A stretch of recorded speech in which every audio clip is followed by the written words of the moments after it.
We will start off with the invocation that will be led by Ms. Laura Perez. If you'll enjoy her. If you'll please bow your heads with me. Dear Heavenly Father, we come to you this evening asking for your blessings and help as we are gathered together. We pray for your guidance in the matters at hand and ask that you would clearly show us how to conduct our work. We ask that you place your loving and healing hands on our community.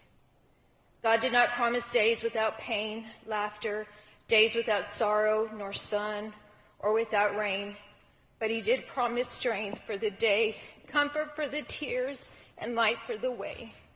Romans 8:28. God promises to make something good out of the storms that bring devastation to your life. In Jesus' name we pray. Amen. You now lead a Pledge of Allegiance. Flag of the United States of America, and to the republic for which it stands, one nation, under God, indivisible, with liberty and justice for all. Honor the Texas flag. Pledge allegiance to thee, Texas, one state, under God, one indivisible. You may be seated. Start off with item number 2, which is the open forum. Just want to let everybody know the purpose of this forum is to provide a time for the public to comment and or ask questions about the changes and updates for the 2022-2023 school year, to include questions regarding safety and security plans. The open forum will be conducted in an orderly fashion to allow the audience and board to hear and respond to each speaker. We really appreciate you being here. We're here to listen to you. We will dialogue with you. That's why we had this special meeting separate from our regular meeting, so that way it gives us the opportunity to answer as best as we can any questions you may have. Do we have all the answers? Maybe we may not have them all, but we're going to do our best to try to answer everything you have, any concerns you may have. Please be respectful of the people that are speaking. That's who we will address. That's who we will speak to, because we want to make sure we hear the question correctly, and that, of course, the audience that are out there hears what we have to say as well, right? The last thing we want is for people to be talking over each other, and then there's going to be frustrations for people that didn't hear what we said, or some piece of important information that got covered. Okay, so we definitely ask for your respect for that, those that are speaking, and once again, we'll do our best to answer the questions that you may have tonight. Okay, I'm going to turn over to Dr. Harrell. Thank you, Board President. First of all, thank you for being here, and we offer our condolences to all the families. The release of yesterday's report, I know, must be extremely heavy on each one of you. At the last meeting, we were too formal, and that was not the right way to handle that evening. Tonight, we have formatted an evening to where we can listen to you, hear your thoughts, and share with you. We have decided to hold this open forum in this format, and we should have done so earlier. That is the right thing to do for our community, and I apologize we did not do that earlier. In hindsight, this meeting should have happened earlier. I apologize that it did not. Trying to find the right time, the right balance out of respect, I did not do well. A young man shared with me last week and put it in great perspective when I met with him and his family, that there's not going to be a good time to meet. You just have to show up and meet. And he was right.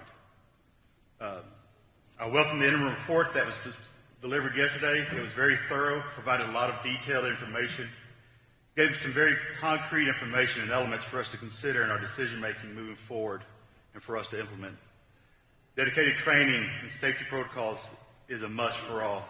Social and emotional learning, we are currently securing days for our staff. Facilities, we are standing up new fence on each campus. Doors, we're replacing some, auditing the functionality, and adding some. Creating entry points on campuses that do not currently have them, and reviewing our communication capability in our hallways and our campuses. And again, and also cameras will arrive this week and begin their installation. The House report will help us in our decision making as we move forward. It was a very detailed and thorough report. So at this point, that is what I have to open with, and I would like to turn it over to the community at this time. All right, thank you, Dr. Harrell. We'll have our first speaker, which is Mr. Brett Cross. If you'll come to the podium, please, sir.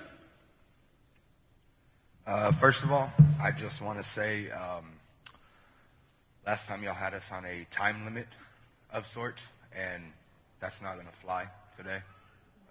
There's no other way to put it.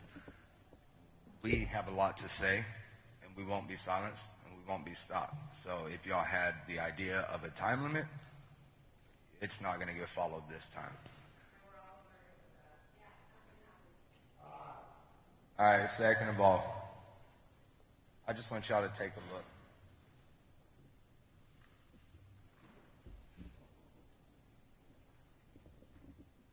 Those are our babies. Those are our teachers. And they're no longer here. And what y'all have been lacking to do, even to this point, is be accountable for y'all's mess-ups. That's not it's just fact. Nobody has accepted accountability. So we're going to force y'all to, for y'all's efforts in this. You just said, oh, we should have done it a month ago, in hindsight and everything like that. Yeah, that happened with the security for our kids because y'all didn't verify that doors locked. We had people telling y'all that the doors didn't lock and y'all didn't do a damn thing about it. Why?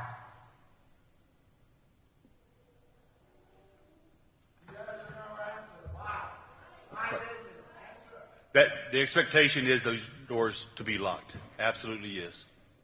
Y'all knew that they didn't. I was not aware that that lock was not working. Okay, so then you're the superintendent, you're top dog, correct? Yes, So you should know what's going on in your schools? correct. Why don't you? I did not know that it was working or not working at that time. All right, well, here's the thing is you're ahead of the school police, correct? Yes. Okay, so how did they know that the doors didn't lock? Sorry. How did they know that the doors didn't lock? That's what I understand. Yes, I'm saying Pete Arredondo knew. Yes. That's what I understand. Yes. Okay, so just for everybody, I'm going to play a little clip from the body cam footage.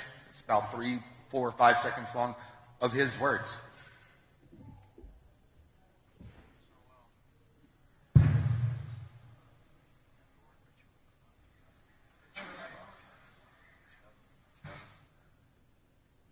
I don't know if y'all could hear that or not. So what he says in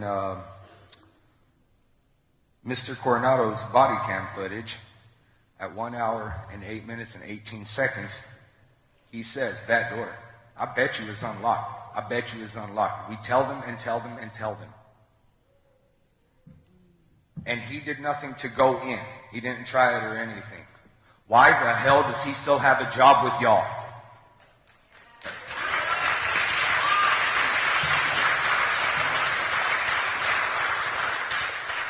Chief Arredondo is on administrative leave at this point. Is he getting paid? We-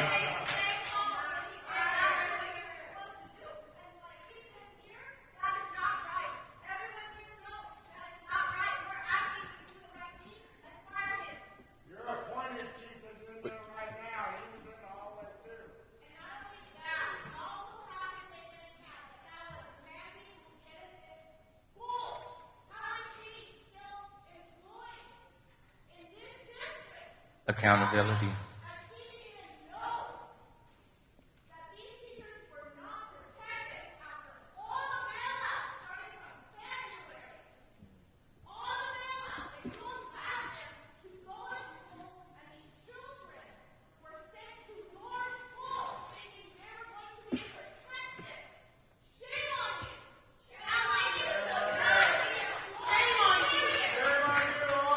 So I do have a question.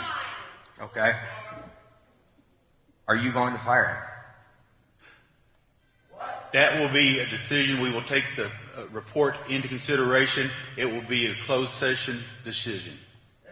On the internet, clear as day. Wake up. I mean, I literally just gave you proof that he knew that the doors were unlocked, didn't do nothing about it, dereliction of duty, he didn't do anything, and you're still standing by that. You're still standing by paying him to take a vacation, correct? No.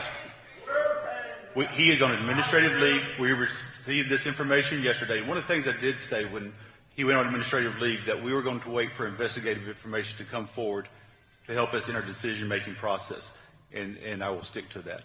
All right, well, I'll tell you this. If he's not fired by noon tomorrow, then I want your resignation and every single one of you board members, because y'all do not give a damn about our children or us. Stand with us or against us, because we ain't going nowhere. I know this is supposed to be done in an orderly fashion, and I know that I'm not up next, but somebody asked, do you check your doors at night and make sure that your doors are locked? I'm pretty sure you make sure you're secure at your home, don't you? Yes. So the school should have been your home, right? This is still your home. You should have been in charge, and you should have made sure when those reports were made, you're the head.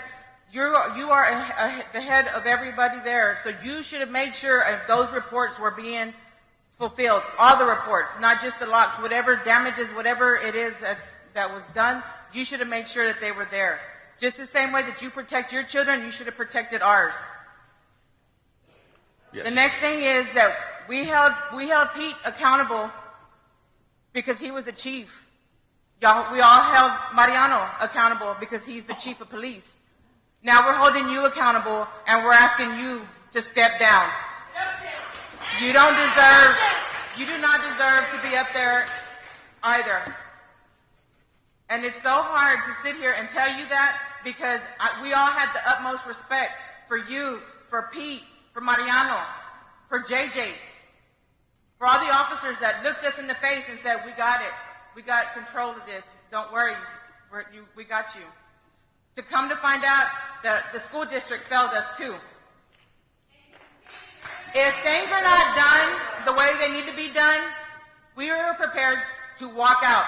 We are prepared to keep our children home and not start school. So postponing the start of school is not going to matter to us as long as it's not secure. And not only that, we want it audited to make sure that it's done correctly, because we can't trust y'all to make sure it's done right.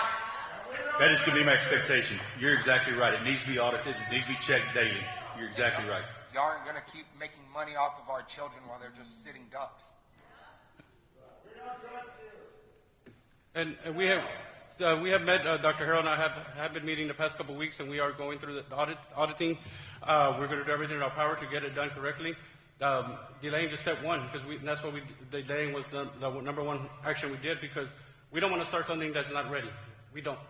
And that's all of us on this team feel the same way. We don't want anything that's not ready for the children to be out there.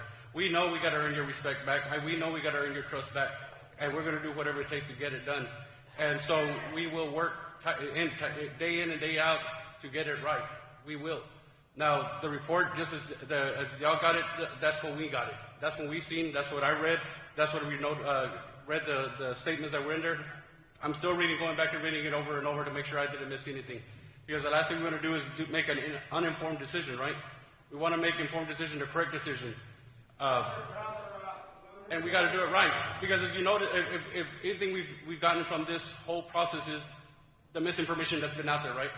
The this and that, the pull back, forward back, which is very frustrating. It's been frustrating on my part as well. So now that we have the report, we have the information that we need as a team to make decisions going forward, we will meet and get it done correctly. We will. It's amazing how much security y'all have here for this meeting with these parents. But and the amount of bailouts that were at Robb, y'all couldn't even have not even a partial security.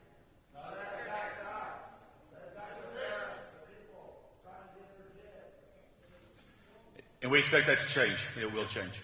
Yes.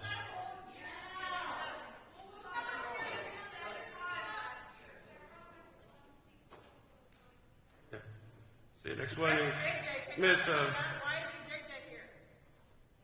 Oh, He was waving a gun at us. He waved a gun at us.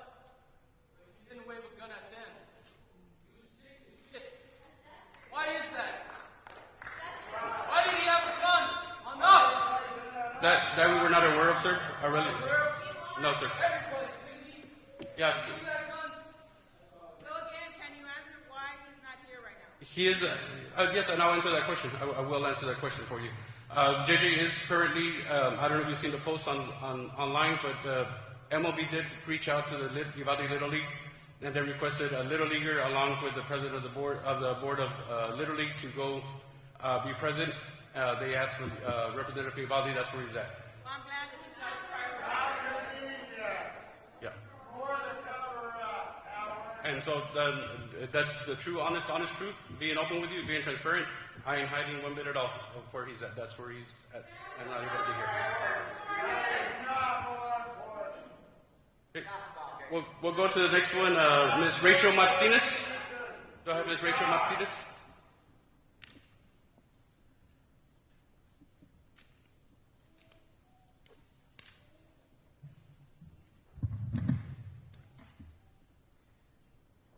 Good evening. My name is Rachel Martinez. I'm a mom of 4 children that attend this district. I'm standing in front of you today with so much concern and anxiety for my children's safety. I, like many mothers in this community, have hesitation sending our kids back to school this year. There's an anxiousness in my heart that is only worsened by the fear my children have. I think no one person here today can deny there was a massive failure on May 24th. Where these failures lie is the question. My first answer to that is your resource officers. The school resource officers hired to police the school grounds were unable to fulfill their duties. These people employed by you, the school district, are still employed. In any profession, if you are lacking the skills to do your job, which leads to mistakes, failures, or losses to the company, does that not warrant them a reason to remove you from your position? So if the failures from your employees cause such heartbreaking loss, the most significant loss imaginable, our children, our teachers, why do you continue to employ these officers? And furthermore, think we will return our children to you for 8 hours a day, 5 days a week, and expect us to trust you with their lives. You want to add more security officers to your current staff, yet the current staff is incompetent and liable for the already massive failure. You need to clean house. You need to start from zero. Hire experienced, trained officers who are prepared to take on the responsibility to protect our children, not people who are complacent. The current officers hang out at the high school every day. I have children at 4 different campuses, and the only time I've seen any of your employed officers, other than at the high school, is directing traffic at Dalton. Is that what you hired them for? My second answer to that question is the school campuses. The failed safety mechanisms intended to keep our children secure. I understand you've sent out an email to address upgrades to the school, perimeter fencing and security cameras and things like that. But why were these issues not already addressed? The exit entrance doors failed to lock. These doors failed to lock. Our kids' first line of defense against intruders, against an outside threat, failed to lock. Why are we even here talking about this?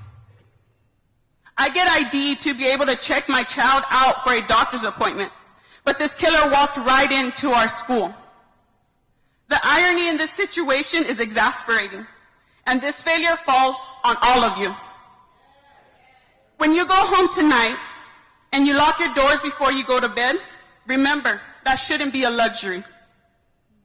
Dalton Elementary, where my youngest attended pre-K last year, is so exposed.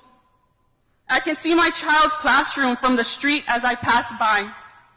A bright yellow door labeled Room 3, visible and accessible to any threat.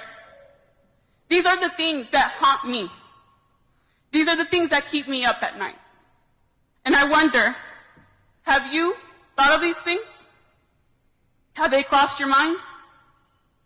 So I ask you, What are you going to do about your failures?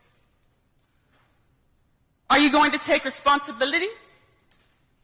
Are you going to make this right? What options are you making available to parents and children who are unwilling to return to campus? I come to you on behalf of my children. My daughter Layla is so terrified of the thought of having to return to school in just a few short weeks that she comes to tears. What will you tell her? What answers do you have for her fears when she only feels safe at home or next to us, her parents? I can assure you that my children are not mentally prepared to return to campus, and my husband and I are unwilling to send them. I speak for my children, but I also speak for the rest of the parents in the community who feel the same as I. Thank you. Thank you.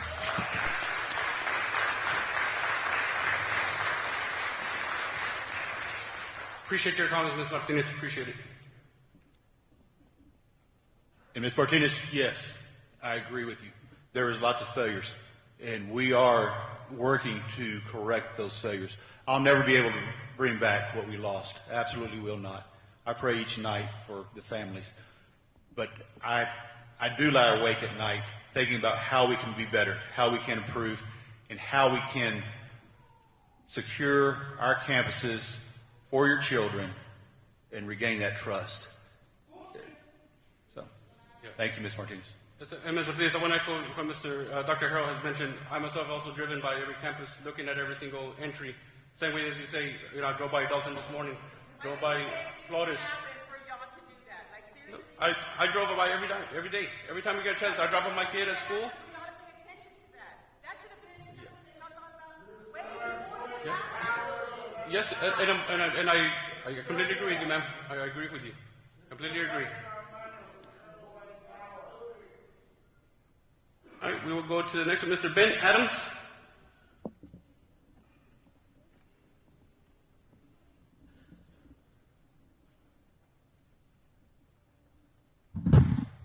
Good evening, members of the school board. Dr. Harrell, members of the school board, thank you for giving me this opportunity to speak tonight. Some of you know me as Doc Adams. I'm the Uvalde head athletic trainer for the entire CISD. Very few know me as Corporal Adams, a former United States Marine Corps machine gunner with a combat deployment to Afghanistan. Although that might be a whole lifetime ago, I say that to highlight to you that I'm an asset to the security of the school. I feel that Uvalde CISD needs to incorporate a Marshall program, one that I volunteer for.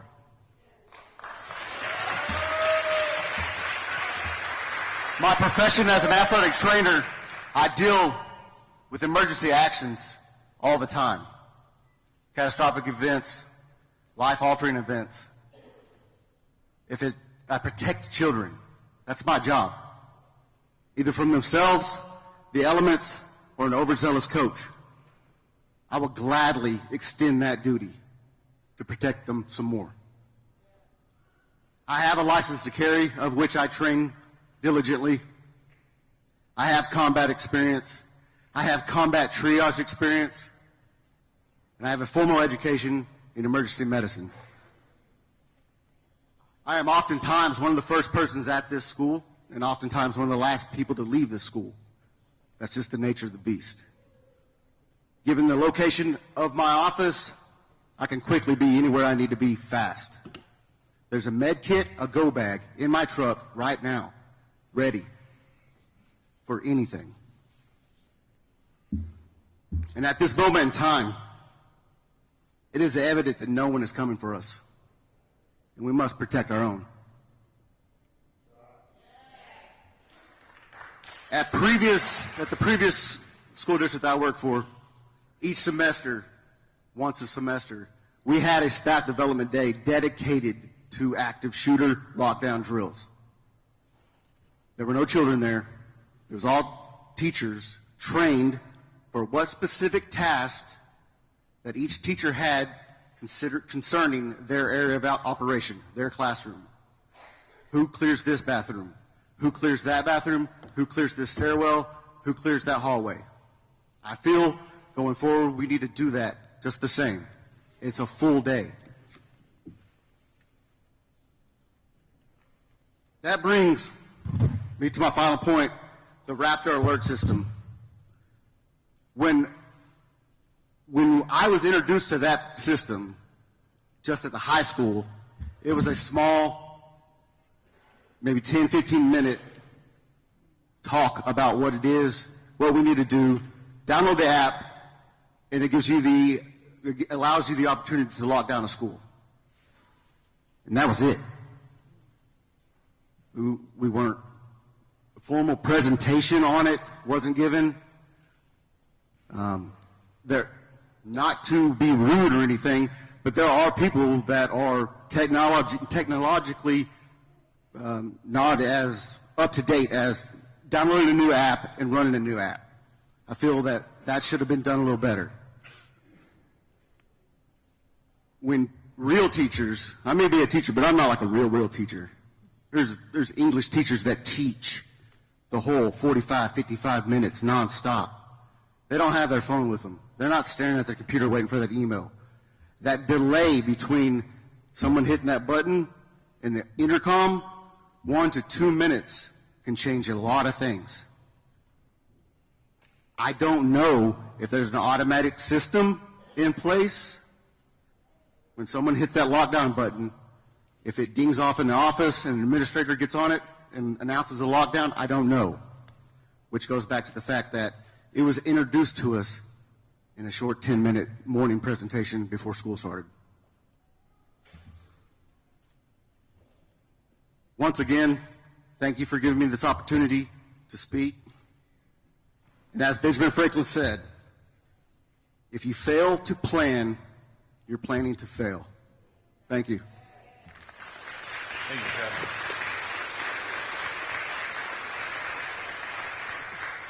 Appreciate it, sir. Next with Jeremiah Bills.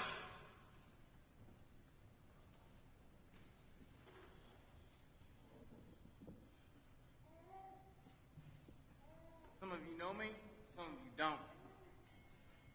I've been running private security down at the border because DHS has failed us. You have failed our kids. This entire year, I have gone up to the central office and I've asked why. Are there drugs in our schools? Why are the kids fighting in the bathrooms? I've gotten no answers. They're posting inappropriate things on social media. I've gotten no answers. This is the first time everybody's come together. It took this. That's not right. Paul failed us. And if something doesn't change soon, I will pull all 3 of my kids out of your school.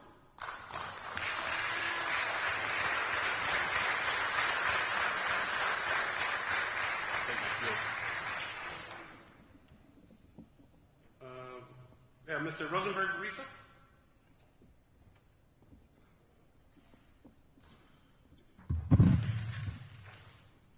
Good evening. Good evening. Good evening, sir. My name is Rosenberg Risa. Some of you may know me. My nephew, Jerry Mata, my niece, Veronica Mata, they're the parents of Tess Mata. They couldn't be here, but they gave me a call this morning to ask Dr. Harrell this question. Why is Pete Arredondo still getting paid being at home while other parents are trying to take care of their kids and not getting paid? And this has been going on for 2 months or whatever. But he's still sitting home. At first he had protection. I mean, you could get 4 or 5 police cars there, but where was the protections for the kids? That's what they want me to ask you. And the other thing is that they want him fired. Plain and simple, they want Pete Arredondo fired. If not, this was relayed to me by them. I mean, they respect you a lot, Dr. Harrell, but they're losing that respect from you. Plain and simple. That's how they put it to me. Yeah. My personal thing, this is me. That was their question for them. My personal thing is, okay, y'all talk about security, this or that. I know the time is coming up to go back to school. What if the doors still don't lock? What if there's no policemen or nothing like that? And the date, I don't know what it is, August 15 or maybe afterwards, I'm not too sure. So now, are you still going to start the school at that date without the school being protected and without the police around and everything? Are you going to start the school at that time, or are you going to wait until everything is secure, at least at that point? Good questions. So back to your first question on the chief. The chief is, as I've mentioned earlier, on administrative leave. This report that we just received will help us make more informed decisions. So the second thing on starting school, I've got a recommendation to the board tonight to postpone the start until after Labor Day, and currently working with the Texas Department of Emergency Management to stand up fencing, have additional security on our campuses, ensure that our doors are equipped as they need to be for that first day of school for all of our students and our staff.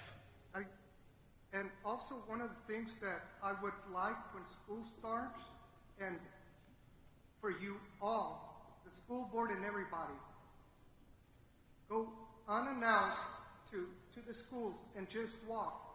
And then, because every single day I would go pick up my grandson, and I'm telling you this, I would go pick up my grandson at the high school.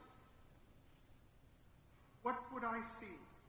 I would see 4 police officers under one tree. And that was constant day after day after day, because I went Monday through Friday. I would go at 2 o'clock sometimes, 4 o'clock sometimes, because I picked up my grandson. And the first thing I would see every single day was 4 police under a tree. And that's the tree by the courtyard. They're at the high school.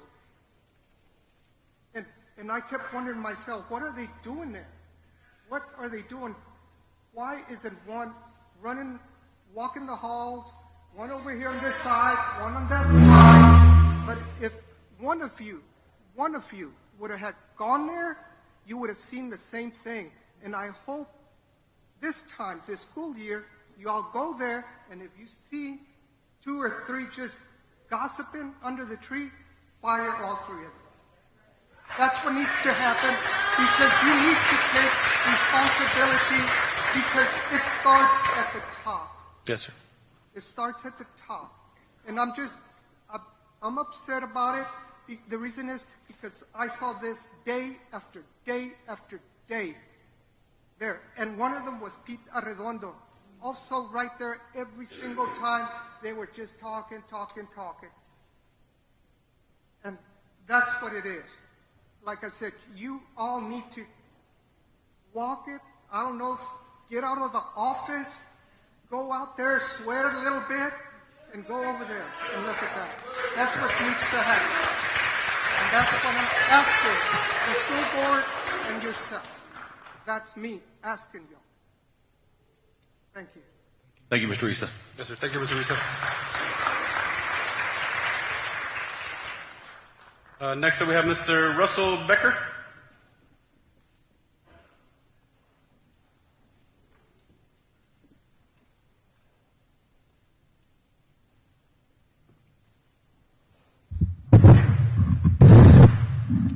President Fernandez, Dr. Harrell, board members, thank you. I honestly feel like I'm going to give you a little bit of a break here, because I actually do want to talk about the 2022-2023 school year. My question is this. Unfortunately, unlike Ms. Martinez, I don't have the option to not send my kids to your schools. I just want to make sure that with the changes to the security, with everything that's going on, that the education of the students is not going to be negatively impacted. The reason for this is kind of twofold. One, it already has, and it already is being impacted. But I want to make sure that not only are we secure, but also that that education continues on for the students, specifically mine, obviously. The other part of that is we have already done that, right? We've already affected the education of these students over the last several years, what with COVID and then, of course, with this terrible tragedy that occurred. That's mainly my question, and what exactly, I guess, is the new school year? You just said that you were looking to push it back beyond Labor Day. How far is that going to push it into the next year? Are we still looking at the same end date, or are we looking at going into the summer with that? Also, what are we looking at for the holiday breaks? Obviously, I'm going to assume that the October break is going to be gone completely. What is that looking like? So a couple things.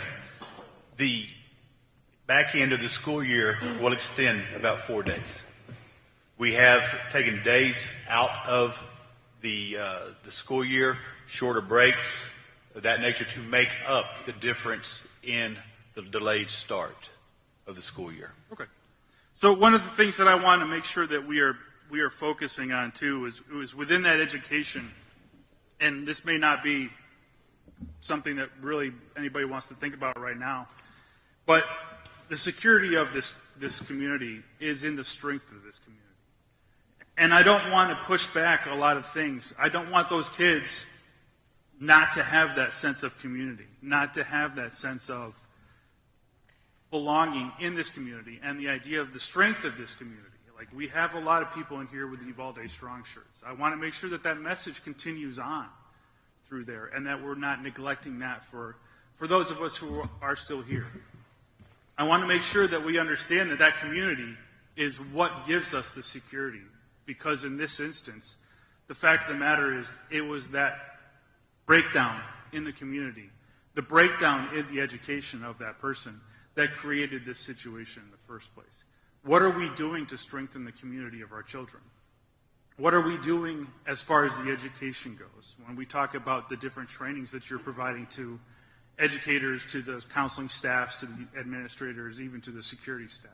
What trainings are you looking at in order to provide and strengthen the idea of Uvalde to our students? Through some of the implementations of our social emotional learning, those will help to bring us back into a community that supports one another. The training will go to the teachers, to the campus staff, and then would also be campus counselors will go into students, into the classrooms, and have lessons for those purposes as well. Great. Thank you very much. Thank you. Thank you, Mr. Becker. Next up, we have Mr. Adam Martinez.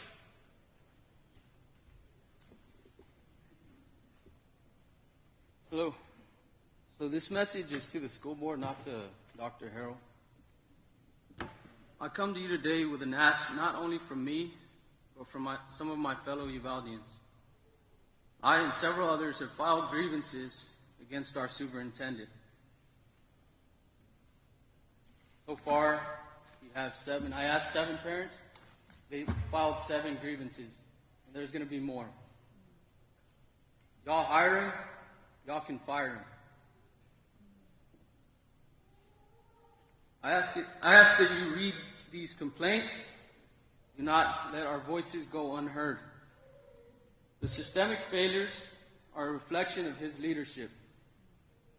From key shortages, relaxed schedules, lack of preventative maintenance, and a failure to be proactive for a horrible situation like this. Please also understand the responsibilities you are taking on.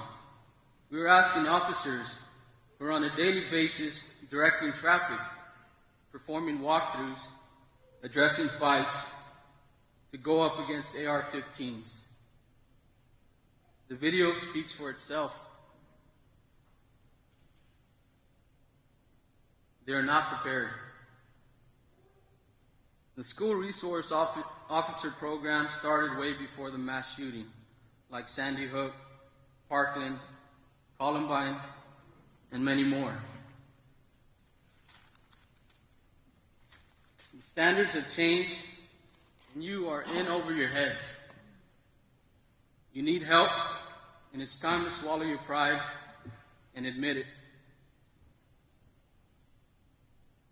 Y'all don't know the first thing to ask when hiring an officer capable of stopping an active shooter.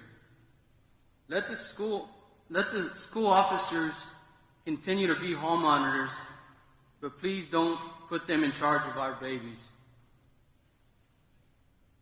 Throughout the past several years, towns like Canepa, Sabinal, Utopia, Glasgow Academy, they have seen an increase in enrollments to the point where they have waiting lists. It's time to clean house, and that starts at the top. I ask that you step out of your comfort zone.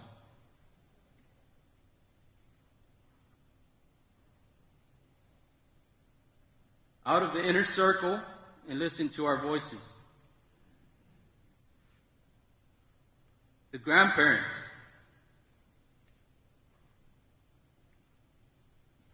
moms and dads, brothers and sisters, legal guardians, and citizens. The true Uvalde strong.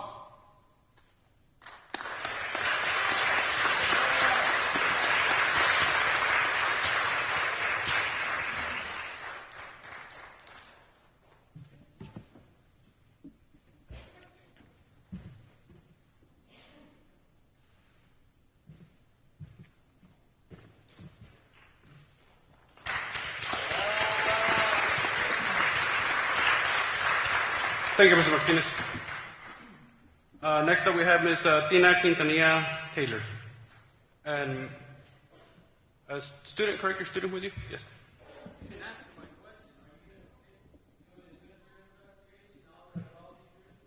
Yes, sir. That is the procedures that once we receive, we will follow through on the reading through all of them and go through the formal process, sir. Yes, sir. No, sir. Personnel matters are to be conducted behind the executive. No, sir. That is the rules. I'm just going to follow the rules because the last thing, once again, right, we don't want to violate any rules that then will tarnish something, right? We want to do it the right way. All right, go ahead, Mr. Quintanilla. Hi. All of you know me, Tina Quintanilla Taylor, and this is my daughter, Maylee Taylor. And I have a few things I'd like to say. First of all, I'm taking this off. Okay. Number one, Anne Marie Espinosa, your executive communication director. I like her to be placed, or actually just fired. Okay? Because let me tell you something. My timeline does not match your timeline. She notified us at 11:52 a.m. that we were on lockdown. Our kids were being massacred and slaughtered. Don't write notes like you don't know these times, sir. At 12:19, she called that there was an active shooter. Today I sat next to your attorney for a good reason, to represent these families right here as an equal to him, because your leadership sucks. 2 times I went to the board to complain to y'all about school security. One of them was not having a gymnasium. I complained about this to them. I said, we don't have a gym. Raise money, Tina. Raise money. Guess what? You need an architect and an engineer. Guess where the money went? A Harmony Park. All right? I brought that up to you. Did I not? Tell me I'm lying so we could bring up the minutes. I'm waiting for your response. You have brought it up to my attention. Thank you. Secondly, school security. Your fancy metal detectors. How many do you have? Let me guess, 2? Correct. Yeah. Second time I brought it up to the school. Your fancy metal detectors said, Anne Marie Espinosa, where are you? Where are you? Where is she? I brought it up to her. Stand up for your photo op.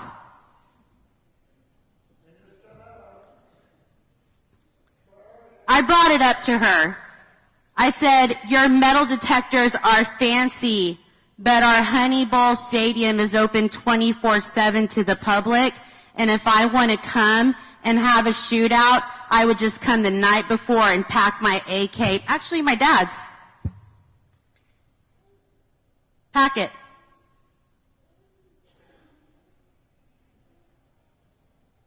Very, very awesome to have metal detectors for show. Is that what they're for? Because you're not doing anything preventative. My daughter has something to say. This was the last dress that all my friends saw me on. Most of those kids were my friends. And that's not good. And I don't want to go to your guys' school if they don't have protection. And she's encouraging for her friends not to go to school too. Advocacy starts at this age. Leadership is standing up here and showing our children that that is not leadership. That is poor leadership. Robb Fowler, I'm for you next. Mr.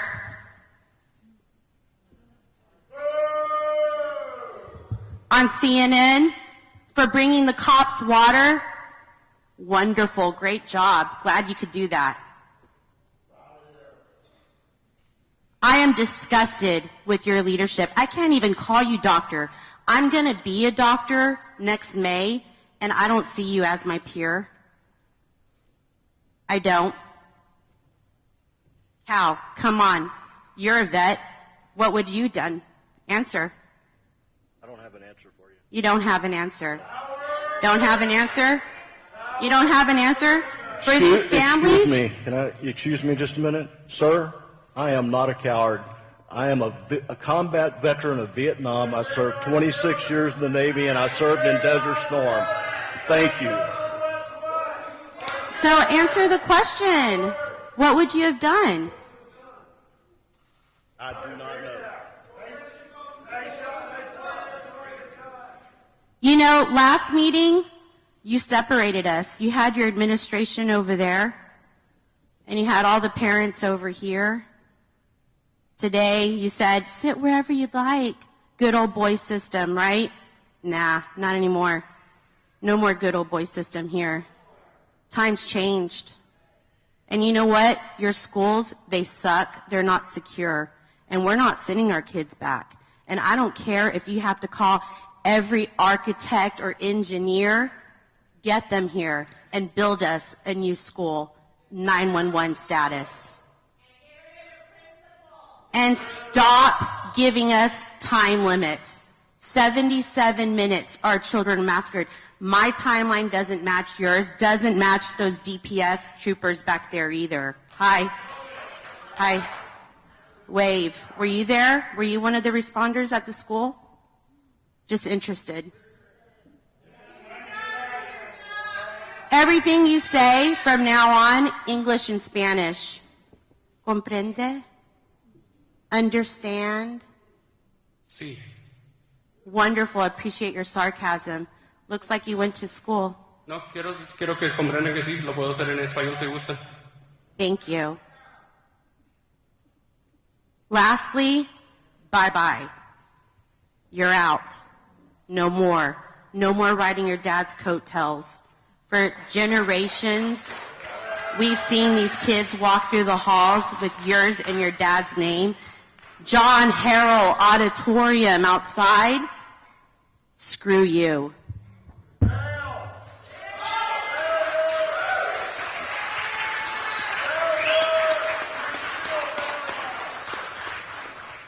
Thank you so much. We're going to go to Mr. Pastor Daniel Myers, I believe. Daniel Myers.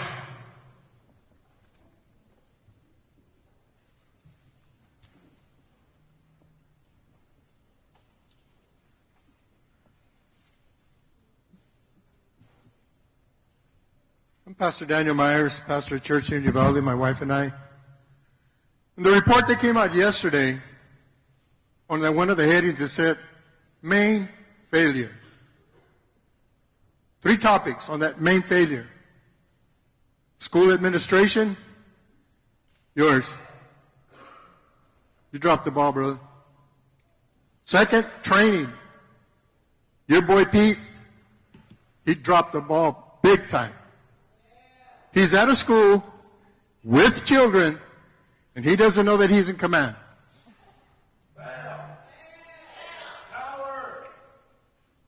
Third one, commander. There was no commander. How in the world did this man get this title? Would he pay? Would he bribe? Because he is no commander? Because he didn't even know that he was in charge in a school that he's there to protect. How could this man get this title? Dr. Harrell, everything points towards you and your administration. You dropped the ball big time. My suggestion, do you want to bring healing to this community, to these families? I would suggest that you, the chief of police, Uvalde chief of police, the Uvalde Sheriff's Office, and McCraw, and all those other law enforcement agencies who are in that hall, all come up here and tell these people, these families, we failed you. We failed you. If there's any DPS officers out there that were in that hall, be man enough to come and say, we failed you. If McCraw's not man enough to come and confront these people, maybe one of you guys will come and say, we failed you, Uvalde. We failed you, family. If you want to bring healing, Dr. Harrell, if you want to bring healing, start with that. Start with that. Bring healing. Either that, retire, turn in your resignation.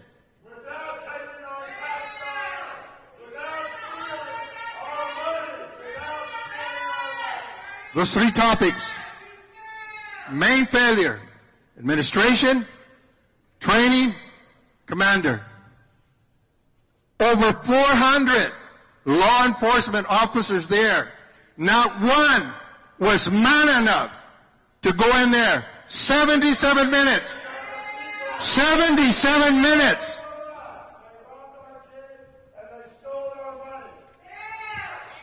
That's good. Thank you.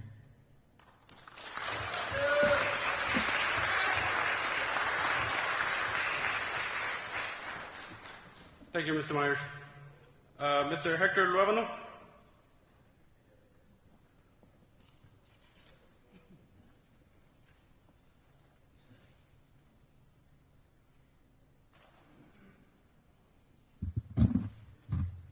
Thank you, sir. Dr. Harrell, Mr. President, members of the board, I come before you as a citizen and as a member of this community. Condolences to the families who suffered this great loss. May 24th will forever be embedded in our minds and in the hearts of these families. There's nothing that we can do to change it. However, and I'll be short, nobody has to, if we saw this video, let me back up a little bit. We say we're a community that's united. Where are all the teachers? Where are the leaders in this community here? Where is the community? This place should be full. I mean, there should not be an empty seat here if we truly want to support these families. Okay?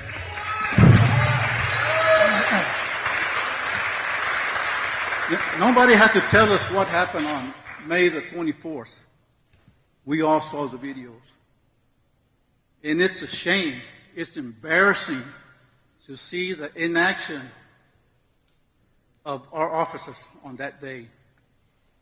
What a rude awakening at the expense of these children to understand how unprepared our agencies were. And I'm not only talking about the UCISD, Uvalde Police Department, and yes, I am on the city council, and I will hold them accountable. Okay? There were multiple agencies there. I don't have to tell you this. Everybody saw the video. There needs to be a serious culture change within our local law enforcement. There has to be a change. We cannot continue from this day forward, actually from May 24th, from that day forward. Change has to happen. These families deserve it. Their children deserve it. Our students deserve it. We cannot stand here and not accept change.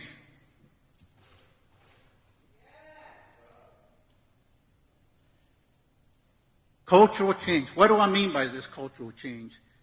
We need to change the behavior of our officers. We all saw their behavior on May 24th. Okay? We need to change their practices. They need to change their practices. The process of whatever process y'all have in place, and I'm speaking for the police department, your police department, the processes need to change. Whatever you have now, they're not working.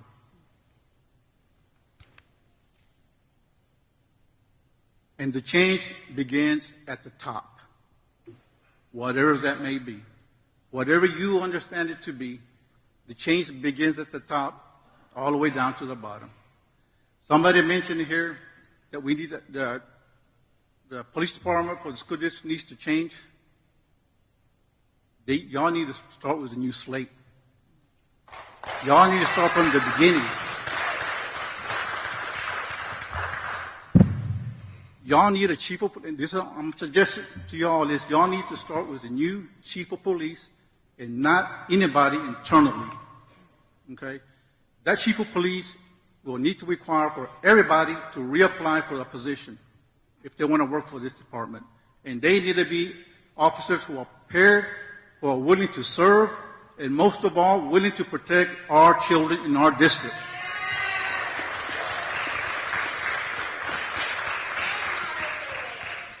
We cannot have, and it cannot be, business as usual. Thank you. Thank you. Mr. Loden. Next up, we have Ms. Berlinda Viola and Angel Garza. I know, Ms. Arreola, you came up. I don't know if you want to come back up again. Okay, just making sure.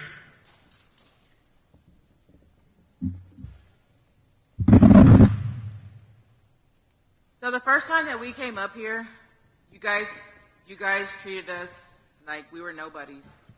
The council did the same thing. We addressed them, I addressed you. Mr. Luavenos, thank you so much for changing your attitude and speaking up for us. You guys don't realize how y'all made us feel when we were up here trying to talk to you guys, and y'all gave us this cold look. One member reached out to my family afterwards and apologized. Cried to us and apologized. Nobody wants to admit failure. I understand that. But having sincere condolences and reaching out 2 months ago would have been more appropriate than what y'all are doing now. The changes that y'all are trying to make, we understand. But y'all's condolences and apologies don't mean shit to us anymore, excuse my language. Because y'all had the opportunity to treat us a little bit better and y'all didn't. Y'all didn't realize or feel our pain. The only reason why we feel like you're coming out now is because you saw the videos. It's out there. And now we all know the truth. So you all have to understand how we feel coming to y'all and for y'all trying to backpedal is what we feel like y'all are trying to do. Why is it that over a month ago, probably 2 weeks, not even, maybe a week after this happened, a lot of companies reached out to the school district offering to put up fences for free everywhere. Reached out to try to give y'all new doors for free, immediately coming to do all this stuff. They got no response. Trying to help out in any way they can, new doors, new locks, whatever y'all needed. Had companies coming out. Why did y'all not respond to them at that time?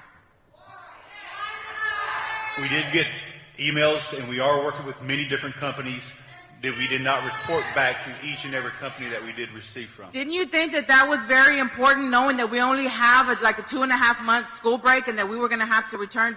Didn't you think that that would have been something that we needed to work on immediately? Here we are, 2 months in, less than a month to go back to school, and y'all haven't even started a process. Don't you think that would have been more important at that time?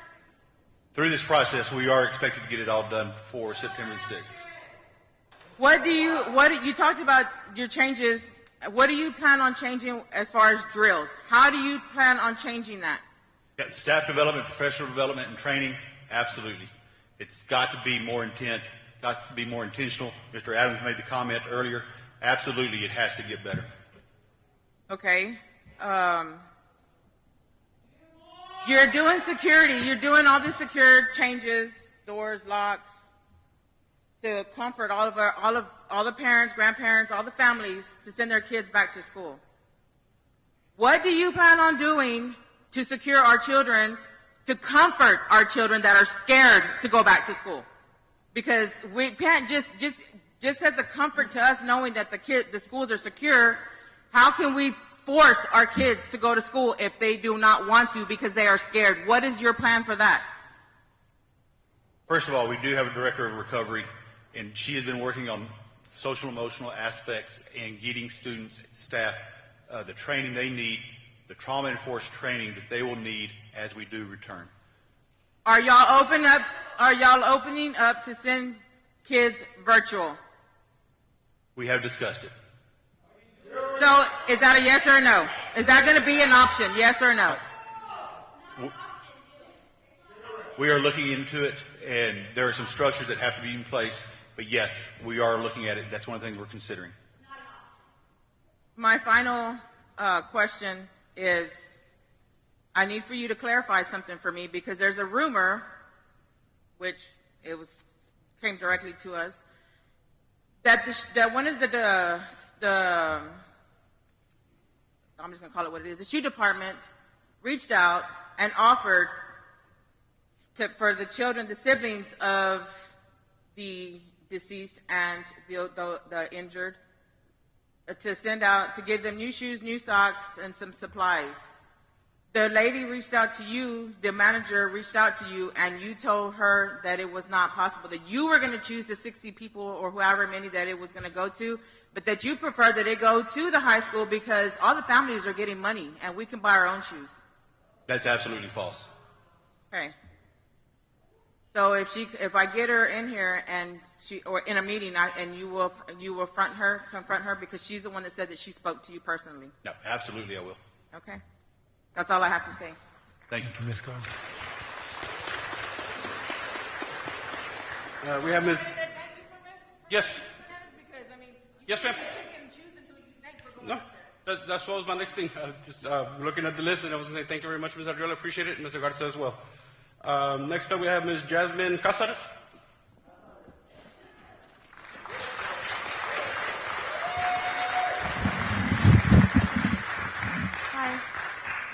Hi, I'm Jasmine Casares. Last time we were here, my dad read off some of the UCIC preventative security measures list, and at the House Committee on Homeland Security, the hearing, I read some too. I don't want to waste anyone's time, so I condensed it a little bit, and I'll talk about 3 specifically. These really stuck with me. So number 6 on the list, I actually provided you with the list if you want to find it. I highlighted the ones that stuck to me most, and I'll speak a little bit on those. Number 6 is threat assessment teams, and I'll read it in quotes. Every campus employs an interdisciplinary team of trained professionals that convene to identify, evaluate, classify, and address threats or potential threats to school security. Following this assessment, this team determines appropriate response and intervention. This includes notification and involvement of parents, a suicide risk assessment, and the development of a written safety plan. Number 7, social media threats. UCISD utilizes Social Sentinel to monitor all social media with a connection to Uvalde as a measure to identify any possible threats that may be made against students or staff within the school district. Just days before the shooting, this man posted, and in quotes, 10 more days, and a picture of his guns. Was that not a red flag to anyone on these teams? Are these teams even in place? Because if they are, they failed. And they continue to fail. And number 11 is the perimeter fencing. Only Dalton, Anthony, and Robb have fencing that enclose the campuses. You know how easy it is to walk off this campus and walk right back on? It didn't work, obviously. There's a couple more, like number 1, police officers, number 3, security staff, number 10, motion detectors and alarm systems, number 12, security vestibules and outside door buzz-in systems, number 14, security cameras, number 15, radios, number 16, portable metal detectors, number 17, the locked classroom door policy, and number 18, staff training. Again, I don't want to drag this on for too long, but were these any of these invested in? Do you know? What was the question again, ma'am? Were any of these invested in? Were any of these investigated? Invested in, were they being utilized? We do use these. Okay.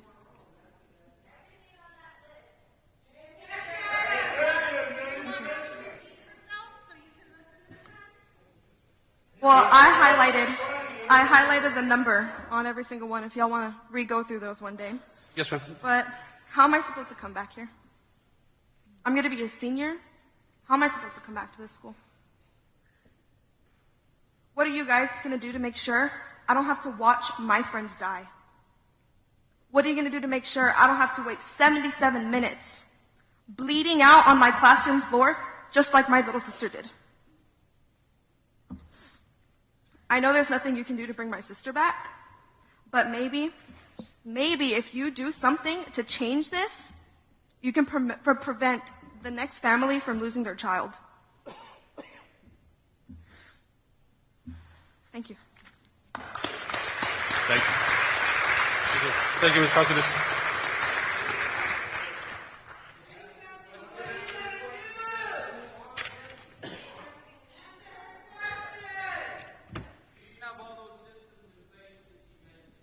We do.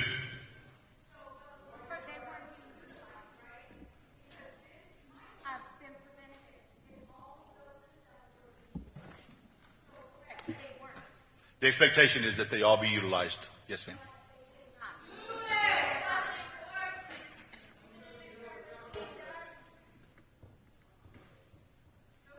Who looks for that? Like, who's in charge of making sure that stuff like that, as far as like the Facebook posts, who's in charge of that?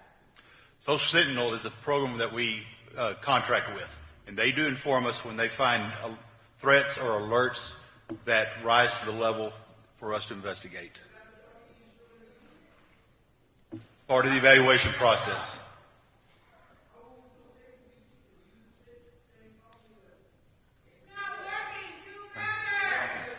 Right. It will be part of that process that we'll go through and review and make sure we have the very best possible.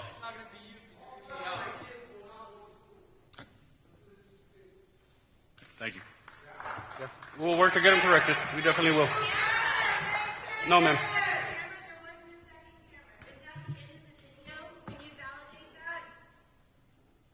There is only one camera in that hallway that belongs to the UCSD. I do not know what was captured by either the Texas Rangers or DPS. They came in and took the footage. Only thing I've seen is what you've seen. Correct.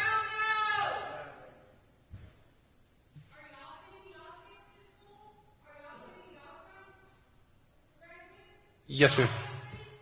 Yes, ma'am. My son will go to school here. Yes, ma'am.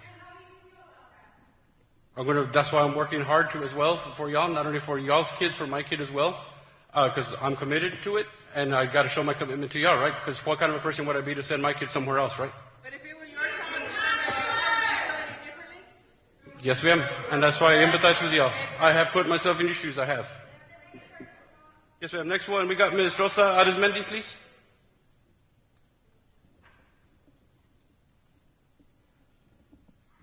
Good evening. My name is Rosa Arizmendi. I have 3 children in the school district. This past year, an 8th grader at Morales Junior High, a 2nd grader at UDLA, and a 4th grader at Robb Elementary. I'm also great aunt to Eliana Garcia. I want to take this time to actually get answers rather than just make statements, because this is what this forum is for, and I don't want to answer that is not acceptable, because if you were to ask me what would I have done, I don't have military training. I'm not a veteran. I'm not anything that you mentioned. I probably would have been dead trying to get in there.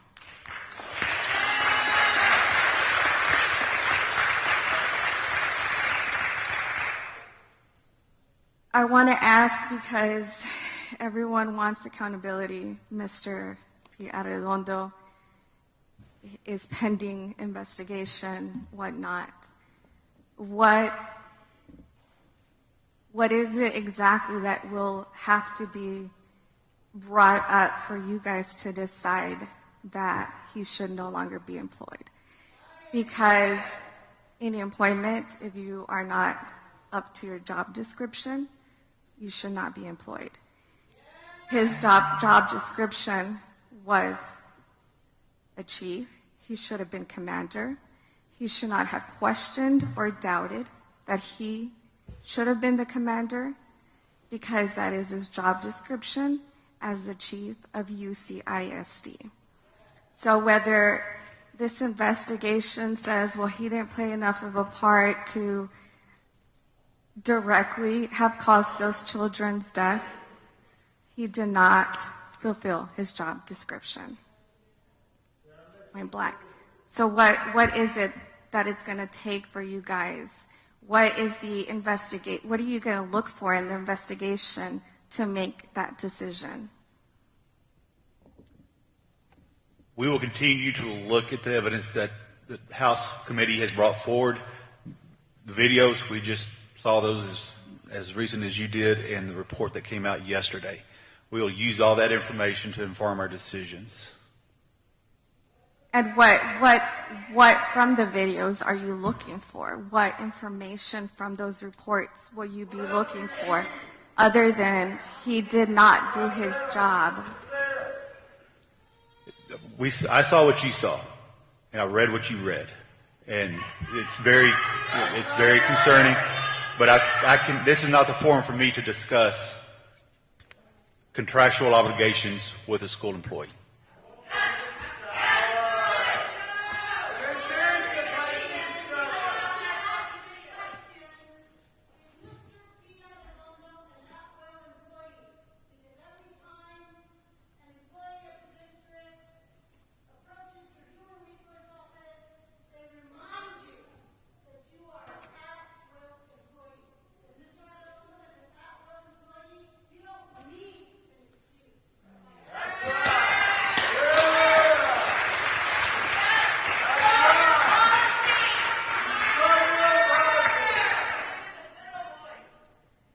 Mrs. Mandy Gutierrez has not been brought up to question.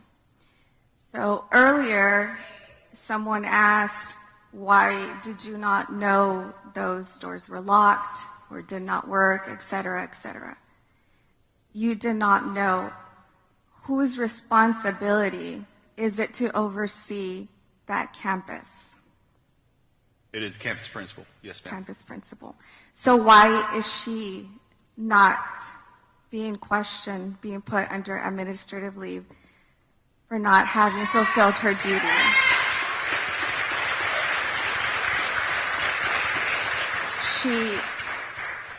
she failed to bring up the necessary information to you. You take all the fault for it. You said you did not know.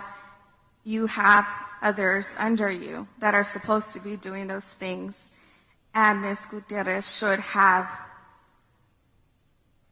been the one to have done that. So she also needs to be put on administrative leave or not be rehired because she did not fulfill her duty.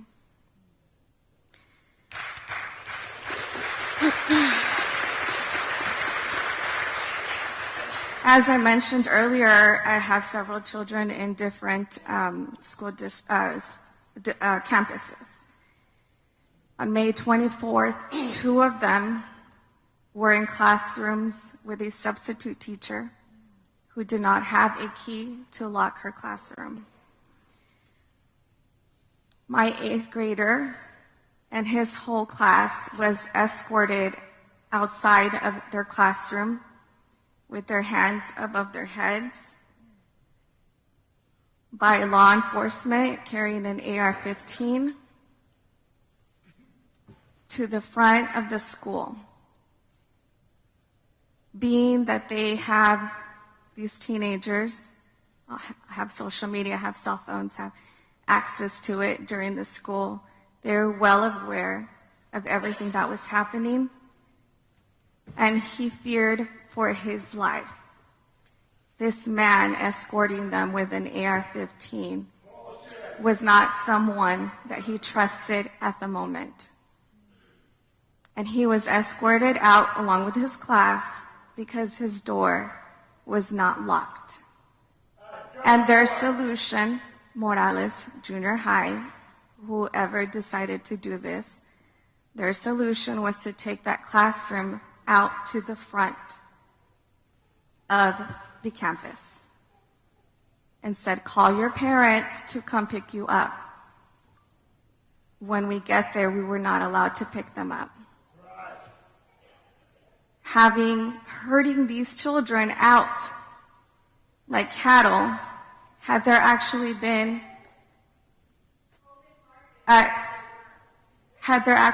someone at that campus, exactly, he was an open target. Will substitutes have keys this following next year? Yes, they'll have access to lock their doors. Yes, ma'am. Thank you. I want to assure that. Because my daughter also, at Robb, 4th grade, had a substitute with the door unlocked. She was not present at that moment, and I cannot fathom the thought that she would have been, because she would have been exposed as well. We keep talking about what we're going to do in this next coming school year. Security measures will be put in place and so on and so forth. I want elaboration on that. What will the fencing look like? The fencing will be, that we're purchasing is 8 foot tall, non-climbable, that will encompass the campuses. Every single campus for this upcoming year? At this point, we will get the elementary campuses done. It looks like we'll get Morales Junior High done.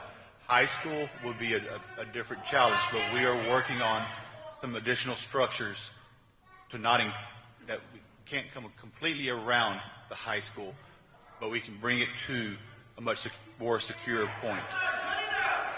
Why would the high school not be a priority like the elementary as well? Because that 8th grader I talked to you about, who was taken out of his classroom at 14 years old as if he was the shooter.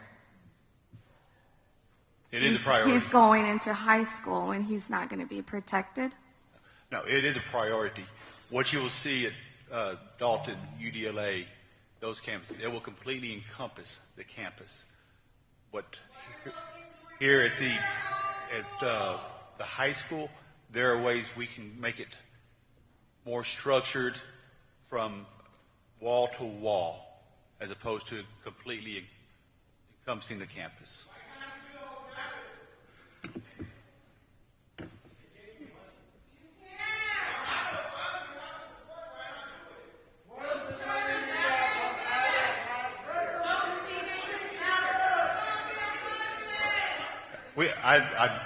I fully intend to keep our teenagers safe. Yes, ma'am.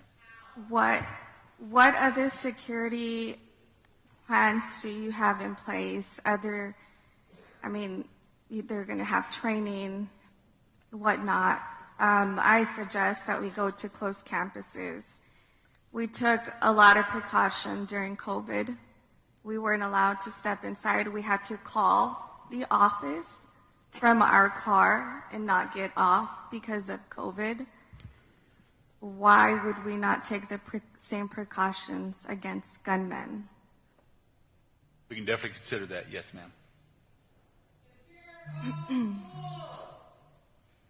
I would also ask that in the coming days we get a detailed, we need transparency as far as what it is that you guys are working on. What are the plans? What will be the security measures that I can then tell my children to give them a sense of security to return back to school?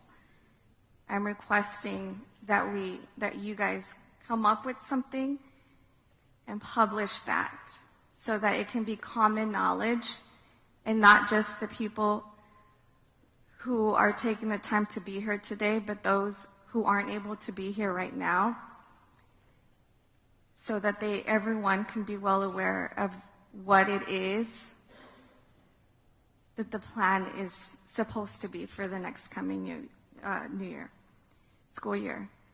Another thing is, I keep hearing you say, we expect. Are the fences going to be put up? We expect them to be put up before the school year starts. We expect this and that. What if it is not completed? What then? We will know ahead of time if it is not going to be completed, and we will make some adjustments as such when we get that detailed information. Adjustments such as, so the beginning of the school year starts and the adjustments or the perimeter fencing isn't complete, the doors are not locked, every single door isn't checked to be, what then? If it is not, what is the adjustments?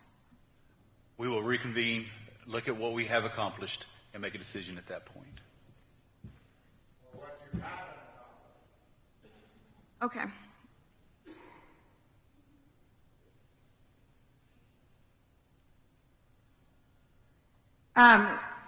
Why are we having the children's summer activities? The jump start for the Dalton. My son is currently going to band camp this week. We don't have any sort of different extra measures or security right now. Why are we resuming those activities as normal? I will look into that. I thought we did have. So my son went to school at 8 a.m. for a band.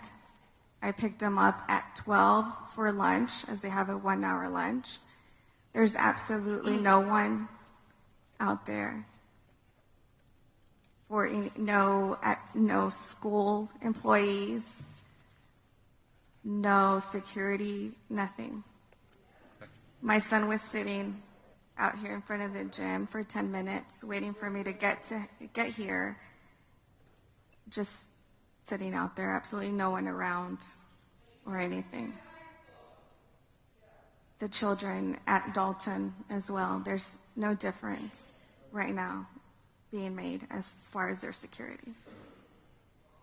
Is that something that y'all can do something about immediately? Absolutely. Because these things are being done as we speak. this week immediately. Absolutely. Thank you.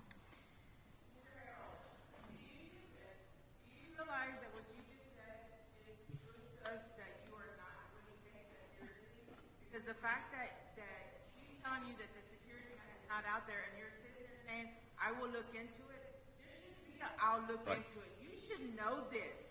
Again, you need to understand that Uvalde is the laughing stock of the United States as far as our security, as far as our law enforcement, as far as our school district. You have to understand that there's a lot of cycles that are still coming here to the grandmother's house, praising the POS for what he did.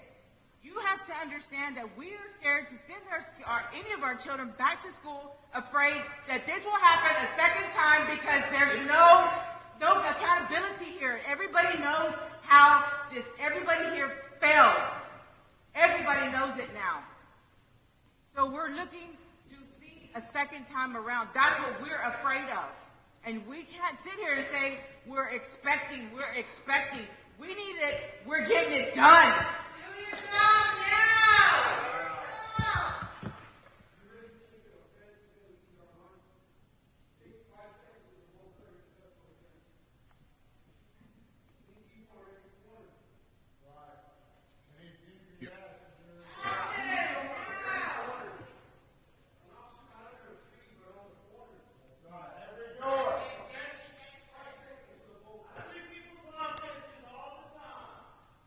We are at a point in time where what we speak of cannot be taken as this won't happen again. Something like this can't happen because no one anywhere expects this to happen. I have family members in nearby towns. They never expected something like this to happen in Uvalde. So we cannot simply sit here and say, well, we'll look into it, expecting something like this to never happen again, because it shouldn't have happened in the first place. Lastly, for those of you on the board, some of you need to lose your pride who are sitting up here. You need to take the punch of what these people have to say. It might hurt you and it might hurt your ego, but you need to let it go because these people are more than hurt. Thank you.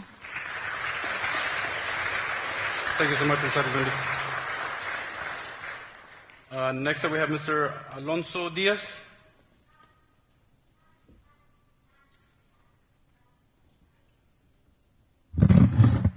Good evening.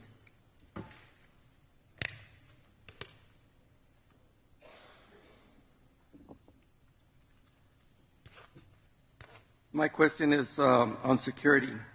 And the reason I'm asking this question is not only for the community, but I have grandchildren in school. I have a daughter that's a teacher, and my wife is also working for UCISD. So it affects the community as much as me. So I read that you guys are going to have cameras, fences, doors, and locks. But are you keeping the same school police personnel? That's my question. Are you keeping? We are looking to add additional personnel. No. Yeah. Are you keeping the same ones? Yeah. We are working also with the Texas Department of Emergency Management to have additional outside agencies come for the start of school and through the school year. That's not the question. Listen, he wants to know if the same 5 officers are still employed with the school district. We want to know. Are you? The same 5 officers that were in the hallway, are they still there? We'll use the report that we received to evaluate and make informed decisions. Okay. I also read that you will be hiring new ones. Are you guys going to have like a process like to screen them and to, there's got to be a way to screen those people so that they will actually run into the line of fire and not run away, like I saw in the video.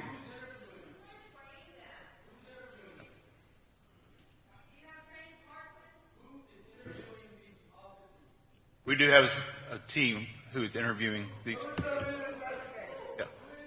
Ken Miller.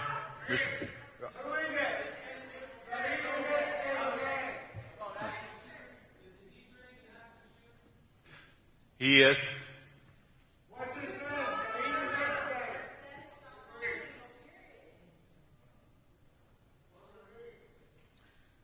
Ken Miller, Officer Mike Hernandez, and there's a couple others that have been on this committee as well.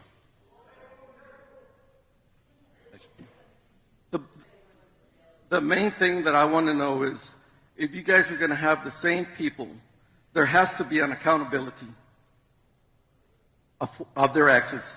And in this case, it wasn't any actions that they took, and there's got to be accountability. It just can't go like nothing happened.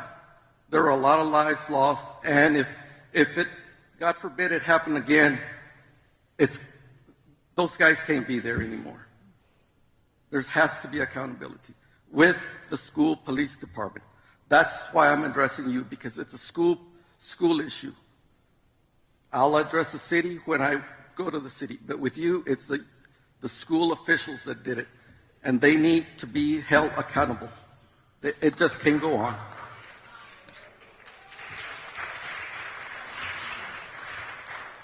And whoever you do hire, they have to know that they're here to protect the children and the school personnel. That's a must. It's got to happen. Thank you. Yes, sir. Thank you, Mr. Diaz. Next I have Ms. Angie Viescas.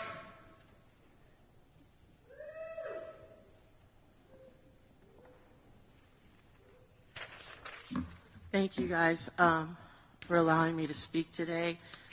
I was the first class to graduate from this high school, and I'm the founder of a national organization called Fierce Madres. And I want to talk to you guys about something a little different that hasn't quite been brought up, but you mentioned, Dr. Harrell, that you would be having audits on these locked doors. But that's not the only audit that we're going to have to request of you. We have to talk about the money and the funding. And I was watching your comments this whole evening where you told, I believe, Berlinda, when she said people have offered things for free and you turned them away because you're working with some companies. We're going to want to know those companies, if they're your friends or if they're a part of the same crew that failed this community on May 24th. I have just a couple of questions that will go fast because they just require a yes or a no. Is it true that J.J. Suarez is the person who was in charge of training Uvalde police officers on active shooter training? Is that true, yes or no?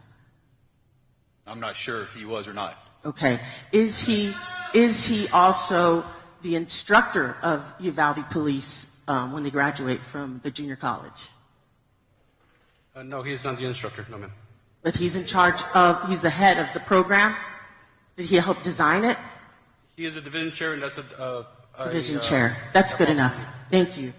The reason I was hoping he was here today, because I too, as the leader of Fierce Madres, would like to offer free active shooter training for the entire community of Uvalde, Texas, if you guys want that. I can provide that. So I've been in contact and meeting with other schools that have experienced this, with Santa Fe, Parkland, others, and I have to say it's a little, they're helpful because they don't want me to waste my time in certain areas that they've already gone through, like reinventing the wheel. So it's good to be working with them. But one of the things that I believe that who brought up substitute teachers, that's something that was passed in SB 11, the Senate bill, And still, schools were not doing that. So they were not making sure that substitute teachers got a key to lock the door and protect their class. So I heard you say that you will make sure that that is going to happen, because across the nation, school boards are not adhering to these legislative changes. They're not, but I need Uvalde to be where we turn the page, and that from here forward, every school in America will follow what Uvalde is about to put in place. So when you do work on your multi-hazard emergency operation plan, I would like you to make sure that not only that it's included about substitute teachers and keys, but that it is enforced, because you have to inspect what you expect. You have to, Dr. Harrell. And I'm going to finish on this, because I see DPS in the room, and I can't help but wonder if they just didn't find our children worthy of being saved. I can't help but wonder, because your father, the last time there was a walkout, he was in a school board meeting, tiny, that a conference table took up all the space, so a whole bunch of Mexican Americans had to stand along the wall, and he was more afraid of catching tuberculosis. That's what came out of his mouth, sir. So I hope that you in this generation will be better than your father.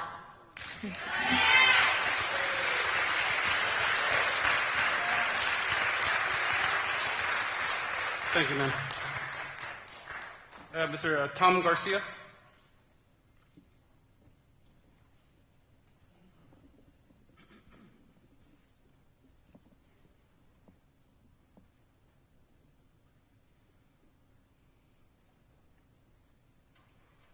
Good evening, Dr. Harold, President Fernandez of the school board. I'm here to address you. I am the grandfather of three children that attend the Uvalde ISD. I'm not here to point fingers, make blame on anything. There's blame to go everywhere. My condolences with the families. But I started looking at the security resource officers. And the objective was to see what is a safe school.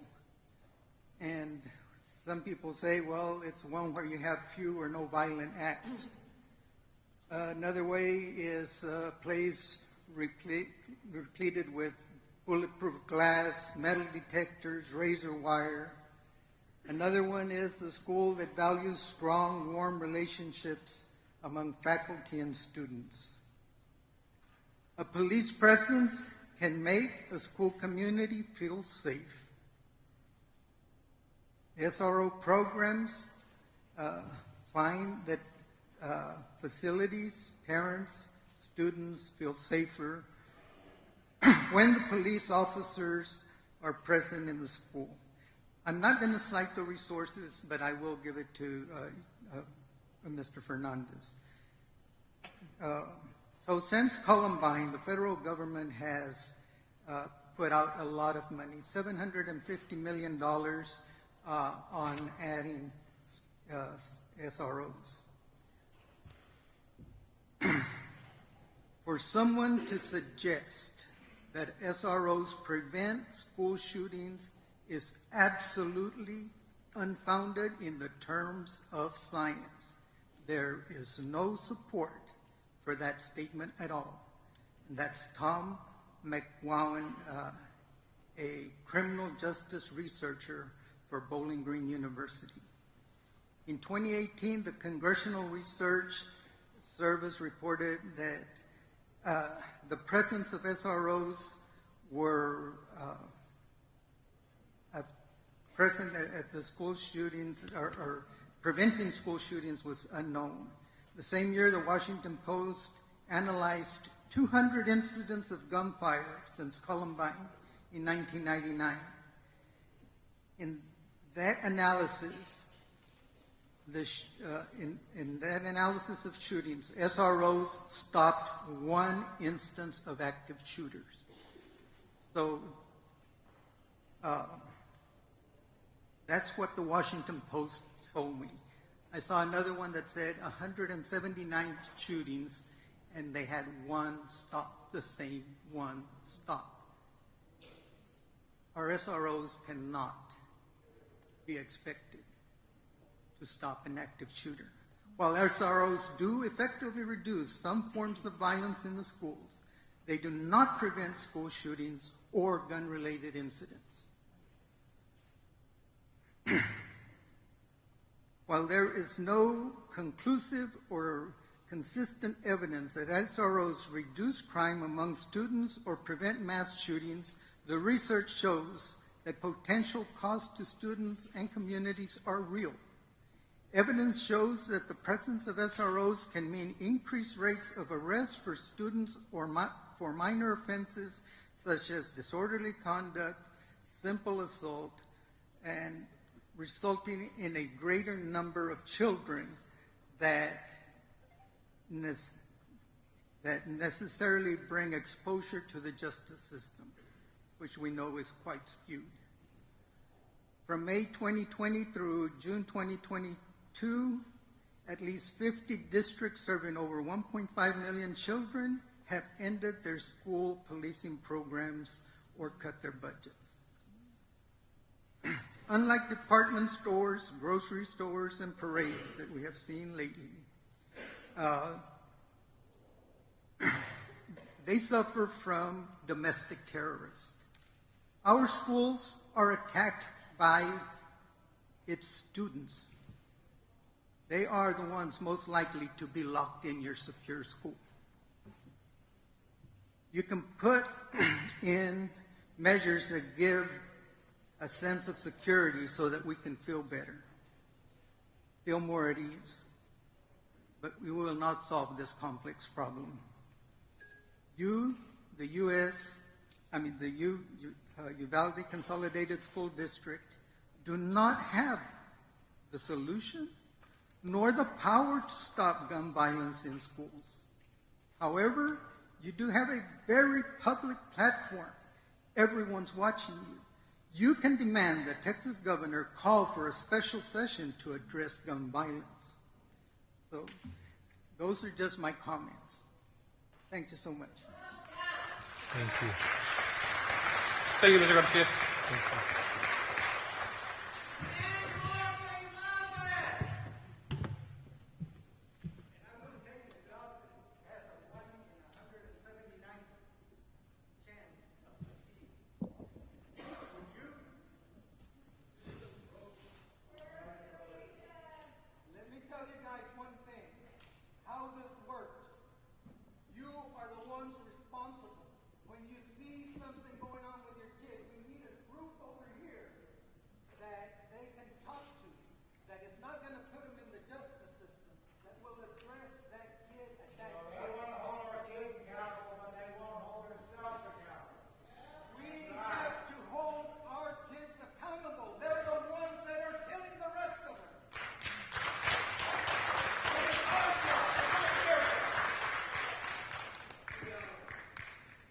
Next up, we have, thank you, Mr. Garcia, once again, appreciate it. And I did keep this here, so appreciate that. Next up, we have Mr. Michael Brown.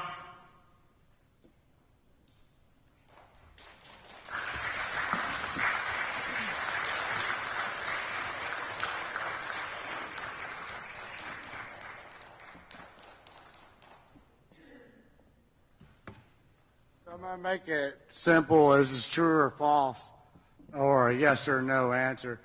Do you think our officers that were in the schoolroom that day did their job, yes or no? No, not what I saw. So if they didn't do their job, why are we still employing them? That's the bottom line here. Y'all hold our children accountable. Do you know Uvalde's their student guideline, their code of conduct, their pledge is to the school? The student code of conduct? Yeah. Yes. And what their pledge is to the school? Do you think you're following it by allowing someone that failed our children and failed to do what was right for our children? Do you think our children should be walking that code of conduct when you don't do it yourself? As I mentioned earlier, I'll take the report as we received yesterday and make it. And it's clear. It's clear. You know, it's very clear. And I think I hate to call you a coward, and I feel very bad to disrespect you in that way, knowing you served our country, and I do give you respect for that, sir. But right now, Uvalde wants you to stand up and do what's right and quit turning your head. Thank you. Thank you. Thank you, Mr.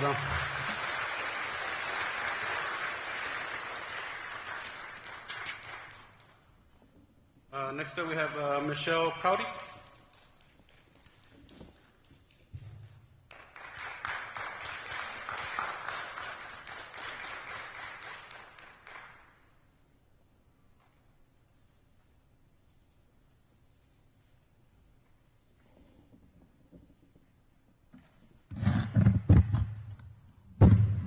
Good evening. Can everybody hear me? Yes. Yes, sir. Okay, I am not a public speaker, so this is kind of a big deal for me. I would thank you for letting me speak, but let's be honest, none of us wants to be here. We're here tonight discussing school safety.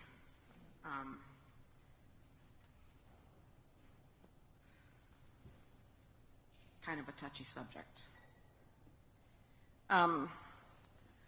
Most of you here that do know me only know me because of this tragedy. So just to give you a little bit of background, I went to school in Nueces Canyon. I did attend first grade at Anthem. I went to the junior college for 2 years and then went off and joined the United States Navy. My mother, she did her student teaching at Robb Elementary. And then she spent the rest of her teaching years at Flores. Her name was Mrs. Humphrey. So maybe some of you behind me had her as a teacher. She taught 5th and 6th grade math and science.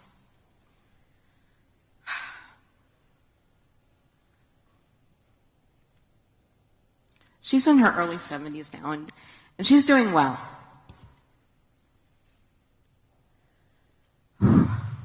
But she's a widow, and she's living alone in the hill country. So, in November of 2020, I decided it was time to move closer. And I bought a house in Uvalde.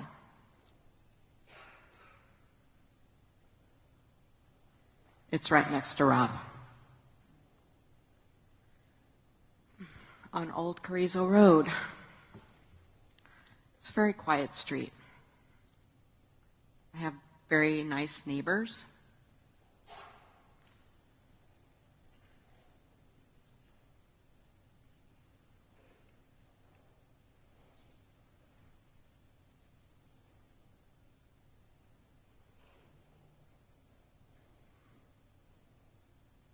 And I can see the school from both my front porch and my back porch.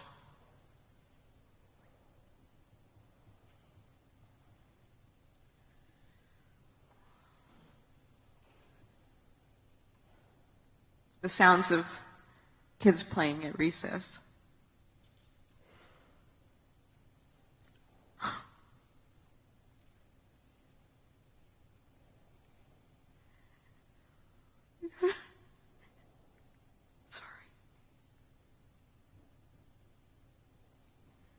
It always brought me comfort. But the world stopped on May 24th. And here we are. In this moment,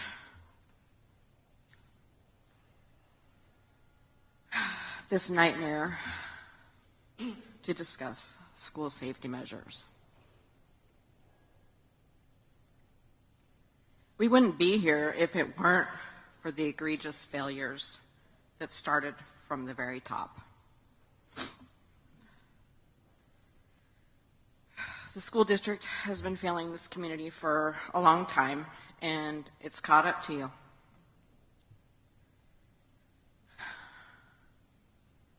The word of the day is complacency. Your failure to be the Overwatch has cost lives. You have had since 1999 to come up with a plan. And maybe you did. Where is it? That's complacency. Nothing's going to happen here. It's Uvalde, right? Then in 2019, you received funds from the state to upgrade security measures. And you did some. Yay.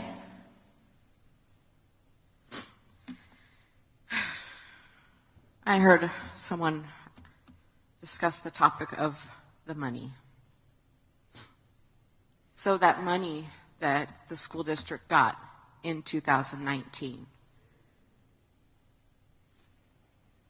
did it get spent on just security? Or because I honestly haven't looked it up to see what you got, because this has just been a nightmare from day one. And I don't have a lot of time to sit around and do a bunch of research, because I shouldn't have to.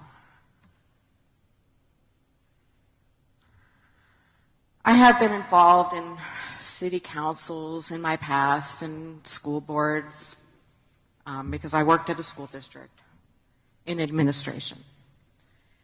And so I know how budgets work. So I'm kind of curious. That first influx in 2019, and maybe there were more grants before that, I don't know. But let's talk about the 2019. Did you use all of it, or just a percentage? And if it was just a percentage, where did the rest of it go? Maybe you only had to meet minimum requirements and reallocated some of those funds to somewhere else, like the athletics department. Maybe not. I don't know. I'm just throwing this out there, just to kind of get some minds stimulated.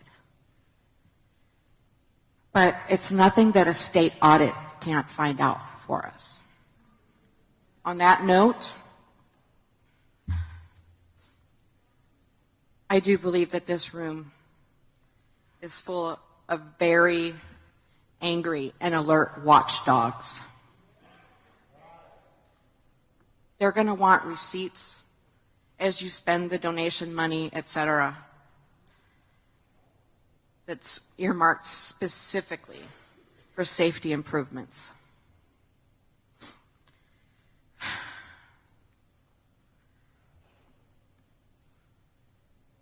Because, ladies and gentlemen, there is magic in budget accounting, let me tell you. Numbers can float magically from one column to another, and we wouldn't be the wiser. But we're awake now.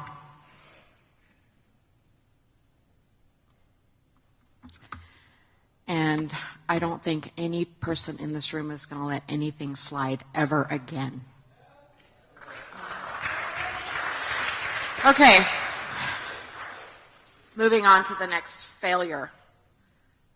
The list is long, but I'm only going to talk about two. So this second one.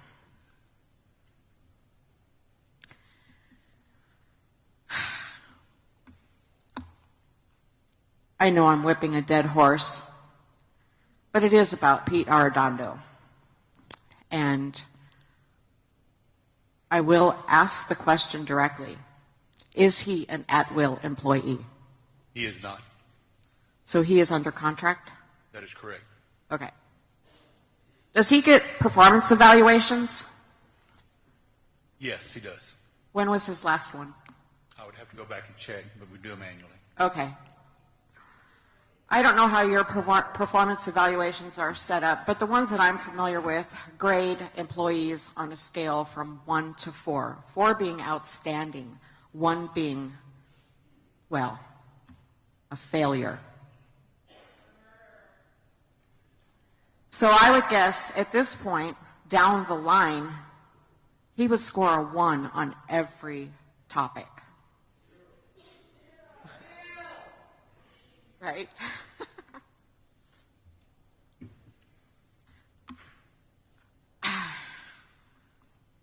I just don't see the point in waiting. The investigation has nothing to do with his performance as an employee of the school. He is an employee of the school, and he failed to do his most basic obligations.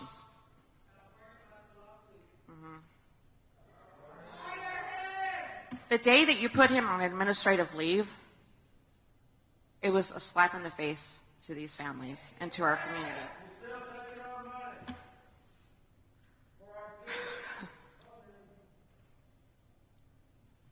Today I looked at the Keep UCISD Safe page, and it boasts the primary goal for Uvalde CISD Police Department is to maintain a safe and secure environment, blah, blah, blah. He failed. He and any UCISD officer that was on site failed, and therefore an ongoing risk to the safety of this school district.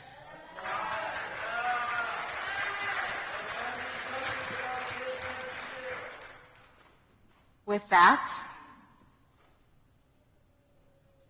I conclude.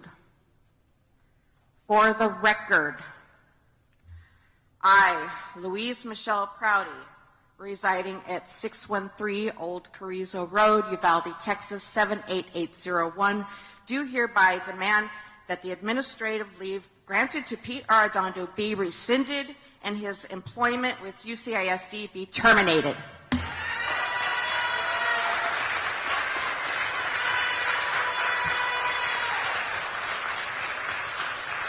Thank you, Ms. Prouty.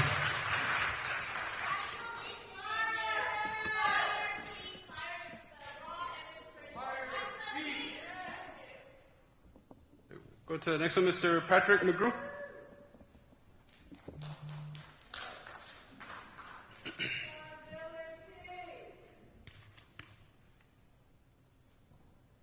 First, I want to thank you for letting me speak here today.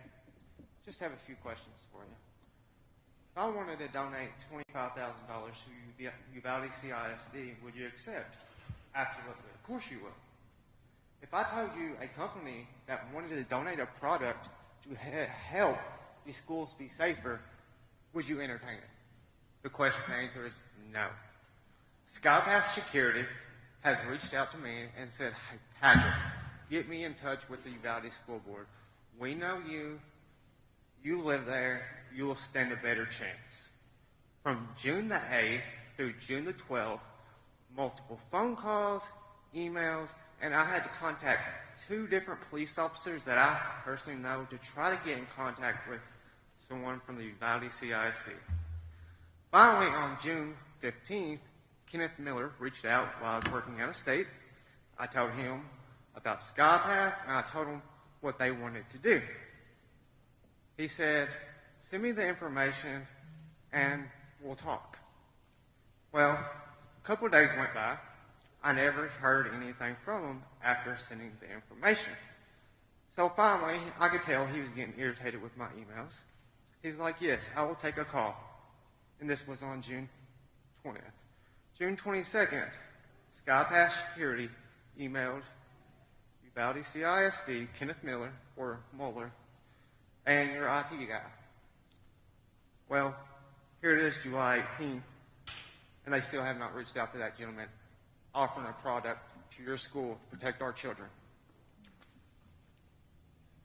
I'm aware that you have rapid response, which is, it's a good product, it can be. But how did it work out on the May the 24th? The product, that SkyPath product, offers different services than Raptor. But you wouldn't know because you won't even respond to a phone call or an email.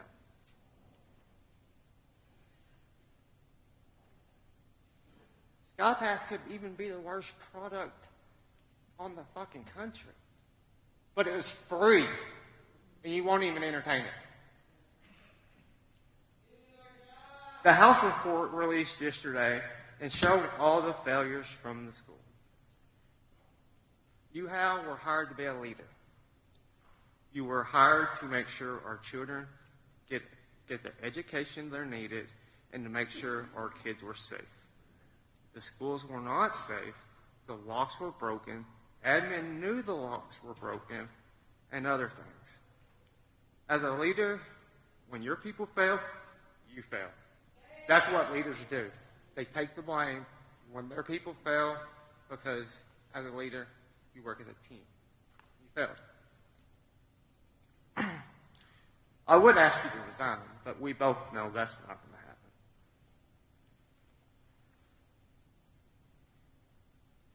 People have asked over and over for Pete to be fired. Once again, you failed to do that for him.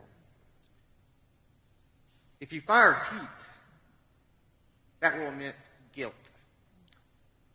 And guilt, admitting guilt, with all these lawsuits that are fixing and coming, is not going to look good for y'all, is it? I don't want to make this political, but there's fortunately no choice. These elected school board members had the power to fire Pete and actually fire Dr. Harold. I want each and every parent to remember when it's time for re-election. If these members can't stand up and do what's right for the children and what's right for the parents, we can elect somebody that will. If the school, and someone needs to look into this, if the rules of the Uvalde CISD school board members allow for recalls, somebody needs to get that started. I would ask you an explanation for any of this, the SkyPass security thing, but fortunately it's just going to be some kind of excuse.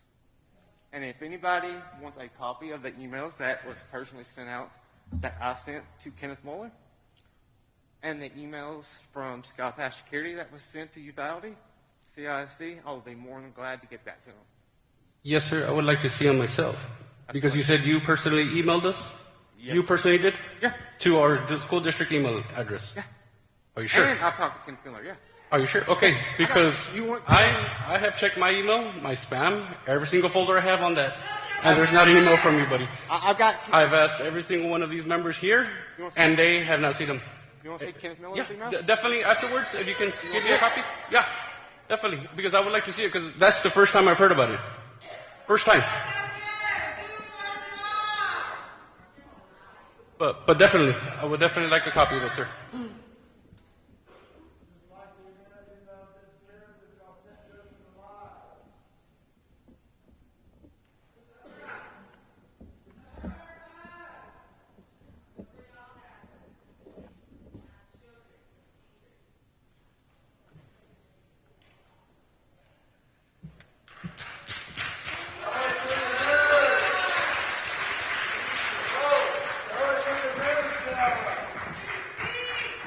The email is addressed to Mr. Ken Miller, not to myself or the school board. No, he said he emailed us directly. Yeah, okay.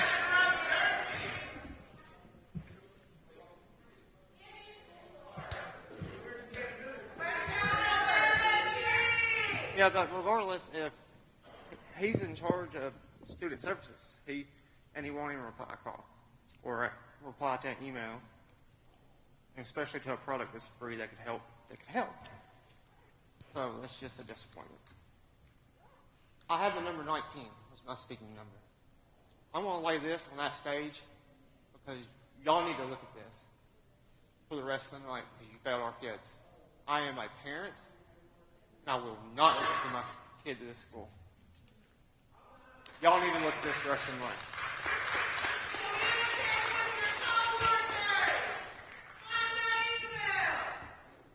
Thank you, Mr. McGrew. Appreciate it. Next up, we have Ms. Diana Olvedo Caru.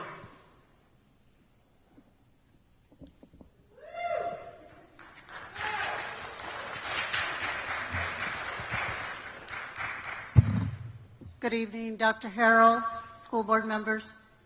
Diana Olvedo Caru, citizen of Uvalde, native of Uvalde, born and reared, student of Robb Elementary, kindergarten through 6th grade.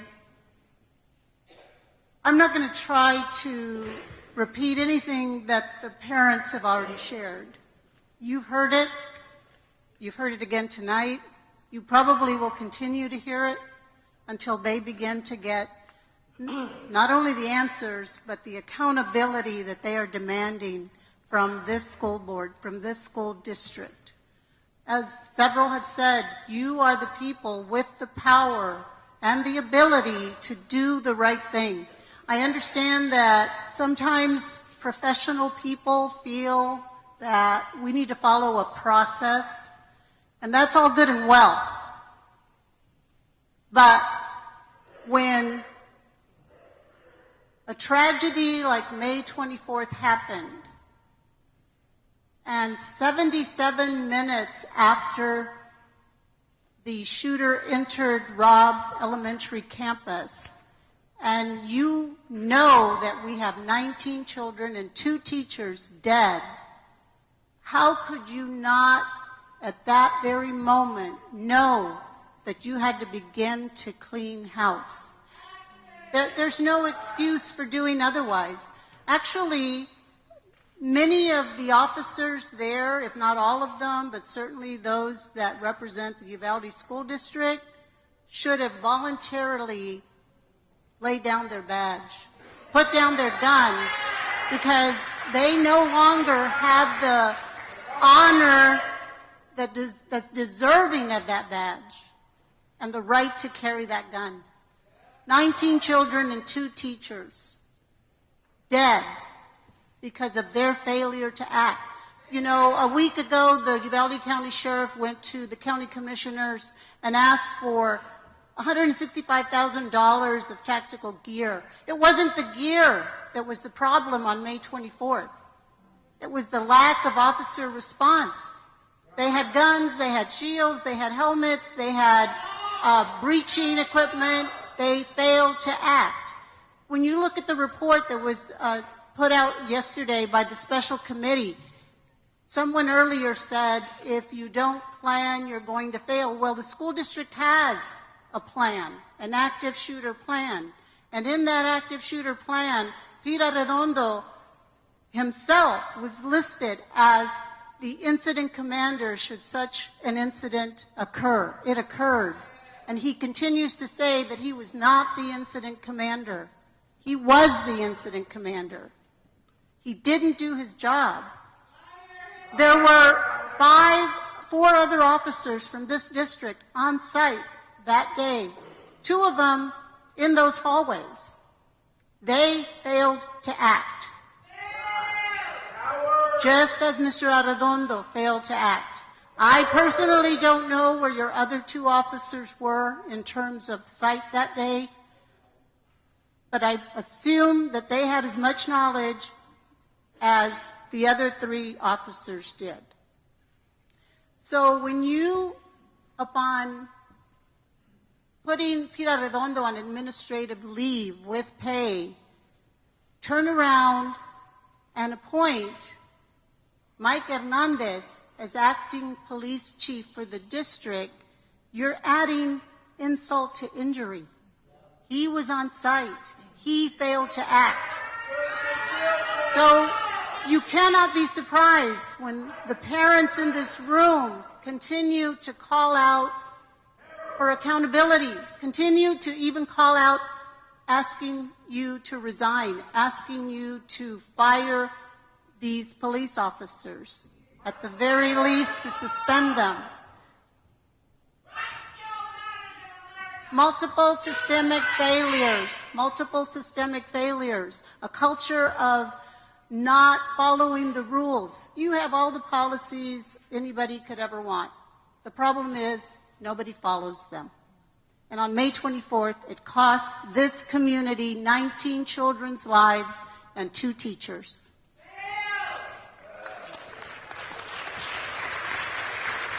Thank you, Ms. Pearl. Next we have Mr. Looks like Ryan Ramirez.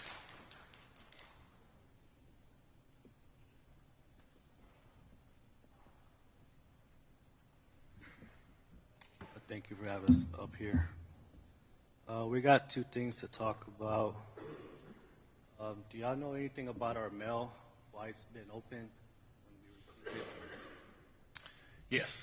Bail was opened and checked because we also received things that were inappropriate being sent out to families. And second, speaking on my daughter, that Alethea, she had entered bully prevention on November, and for her grade level, and the title states that kindness takes courage. On November 18th, 2021, Robb Elementary posted winners on their Facebook where Alethea had won. She was so happy because she wanted her artwork to be known, and we as parents showed her the post, and she was happy that she was getting a plaque. That never happened. And she had entered the Christmas postcard contest where she didn't win, but she would come home to us saying that there's kids being surprised in class and their postcards are being enlarged, and we're happy. My daughter, she would want us to fight to make this happen. My daughter is Alethea Ramirez. I think bully prevention should be shown more than Christmas cards. I don't know if this killer was a bully, but she was killed by a bully. To make something happen, please. Yes, sir. Thank you, Ryan.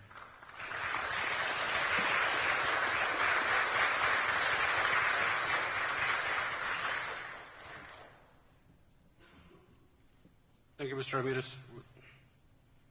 Next one, it looks like it's Vicente Salazar, I believe. Is that correct?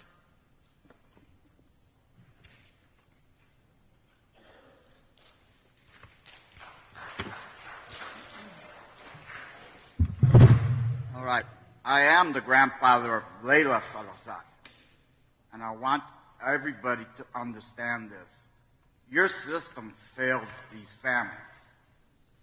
Your closed sessions that you talk about didn't save our children. What we need to do now is put families in your sessions so we know what's going on, and the way you're spending your money for the security of our children. We pay over 40% of the city budget for the school and for the police, and you hired trash. That's not right. I lost a loved one right here, my only granddaughter. I can hold myself together now because I've done my crying. Now it's time to do my fighting. And you have seen me in the papers, and you will see me in the papers a lot more. Because this isn't the end. This is just the beginning of a war that you guys created for our children. I can't see how any of you can sit up there and act like it wasn't my fault. It wasn't their fault. Whose fault was it? And really, more that pissed me off more is the guy in the corner, when I asked him if there were any children hurt, he said no children were hurt. No children were hurt. That's what the man in the corner. And I can call him a liar to his face. Because he told us no children were hurt. And here's 19 lives and 2 damn teachers that got killed, but nobody was hurt, right? Isn't that what you told me? No, sir, I never said that because we You didn't sure know the did. facts. Don't tell me you didn't. I didn't, sir. Hey, No. you're talking to the wrong person, buddy. I know how to hold my ground. If you want to hide behind whatever you got, your committee or whatever the hell you want to call this, that's your goddamn problem. But don't mess with me. I got my balls. I don't hide behind nobody. As long as you understand that, this committee is gonna, when you guys go back, you're gonna elect people, but decent people that can know what's going on with your so-called behind closed door meetings, because that's bullshit. Thank you.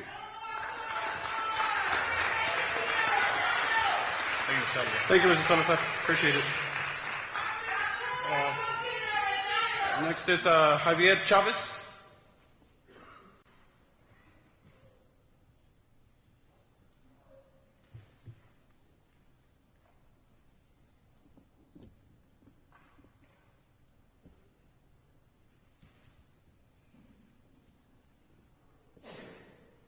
Bless you.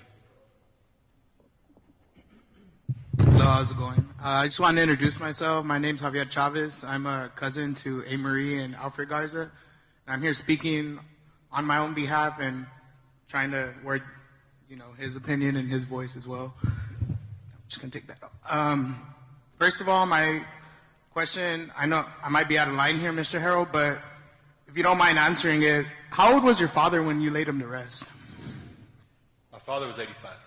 Exactly. So I'm assuming he had a very long, fruitful life, did he not? Yes. Well, these children were robbed of that. So what are you going to do to try to correct that? You have an opportunity to change the legacy of your father in your name. I used to think that you were such a prestigious, well-spoken, respectful man. And every day that I watch everything and I see that what my family and friends and everyone goes through, and every day I lose that much more respect for you and your family and your name and your father. And I'm sorry, I hope he's resting in peace. But these children were robbed of what you had, what your father had, what your mother and your wife and probably what your children had. They were robbed of that. They were taking that away from them. And now a lot of these children that survived, one of my nieces included, are afraid to go back to school. They're terrified to go back. They don't want to. They don't trust anyone. They barely even trust their parents, I'm assuming, at this point, because their parents every day told them that that's the safest place in the world. And we've always been brought up to believe that. Every day in school, I never once feared for my life. I was never afraid of anything when I was at school because I knew that if I had a problem or if something was wrong, I could ask y'all for help and y'all would correct it and y'all would help me. Now we lost all that. All that's gone. And at the moment, you have an opportunity to correct that and to try to gain some of the trust. You're not going to gain it all. I could tell you that right now. That's a God-honest truth. You're not going to gain all their trust back, not any of the community. But you have an opportunity to try to correct it and work towards that by getting rid of Pete. It's so simple. It's so easy. And I know maybe there's a lot of forms that you need to fill out, a lot of things that you need to do, but why not do it? We're coming up on 2 months already. We're coming up on 2 months, and y'all have still not done nothing. There's families here that their lights getting shut off and whatnot, and they have to worry about how they're going to make ends meet. One of the fathers had to lay his child to rest and go to work later that day. Why are they not getting help? Why are they not getting assistance? But this guy who's not worth anything, not worth the scum on my shoe, he's getting assistance. He's getting security. He's getting peace of mind. Where's their peace of mind? Where's their security? Where's their help? So I'll give you an opportunity to answer. you speak a lot of truth. You really do. There's going to be a lot of work to do to bring back trust, and it's not going to be easy, and it's going to be bit by bit. Yeah, and another thing, I don't know the gentleman to right here, this one. Yeah, I don't know your name, nor do I even care to learn it. But at this point, you had earlier said at the beginning of this meeting that, you know, the last one was informal and it wasn't run properly. There's no way for this to be run properly. There's no, you know, code of conduct for this kind of thing because this thing isn't normal, nor should it be the norm. Y'all are trying to normalize this like, oh, what it happened, we're going to figure out a solution, you know, sorry. But that's not what they need. They don't need a sorry. They need action, not promises and empty words. That's all you're doing. You keep giving them the runaround. All you're doing is telling them the same information every single time. Everyone that comes up here, they ask you the same thing, and there's no direct answer. There's no, oh, we're going to go by the book, we're going to do this, and we're going to do that. Letting those children, all of them get massacred and sit in there, have that teacher, Mr. Reyes, lay there while he's watching these children bleed to death, and he could do nothing because he's going to get shot himself. Y'all failed them. Y'all didn't do anything, and you have the opportunity to act right now, and you're literally just sitting there doing nothing, going in circles, making them replay everything back and forth, back and forth. You're just making them relive it all. And I'm sorry if I'm being rude and not letting you respond, but it's just, I mean, you're literally going to say the same thing again. We're looking at the books, we're looking at the investigation, we're going to go through the proper channels. Well, the time has come already. They need an answer. They want an answer, and they deserve an answer. Everyone does, the whole town. You failed everyone, not just these children. You failed the town, everyone. Like, y'all want to try to hide it up, even as far as going and making everybody, I mean, this isn't y'all, it's probably the city, but, you know, your father, you know, was also one of the city managers at one point. I know my mother worked with him for 9 years. And again, I thought he was an amazing man. Learning about his past now, I could tell you, I think very little of him and of you and your family at this point. Yes, sir. And, like I mentioned at the beginning, we're going to do everything we can to get it done correctly. Yes, sir, and that's my word to you, sir. We will get it done, and we will make sure that we get things out to all the families, to the school district, anybody that's involved with the district, that we get that information out to y'all and be as transparent as possible with everything that's going on, from when the fence got delivered to when portables are getting delivered, all that information, we'll get that to y'all. Okay, and then coming back around, like I said, we're going to sound like a broken record. Everybody's going to say the same thing every single time, and you're going to have the same answer, of course. But what are you going to do about Pete? I know he's not the only one, but at this point in time, he is the main one, and that's people are calling him a scapegoat, this and that. They could say whatever they want. The fact of the matter is, at the end of the day, he failed these children. He failed the schools. He failed everybody by not taking charge or saying something. If he didn't know he was in charge, why not say that? Why not say, I have no idea what's going on? Give the orders to someone else. You know, I'm not going to do it. I'm not going to man up and do this. This is above my pay grade. I can't do it. You know, and then he's on a contract. That's fine. Contracts get broken every day. Why can't you just do it right now? Why can't you do it yesterday? Why couldn't you do it a month ago? Why do these parents have to keep coming up here and telling you the same thing day in, day out? They're already hurting. They're tired. They're exhausted.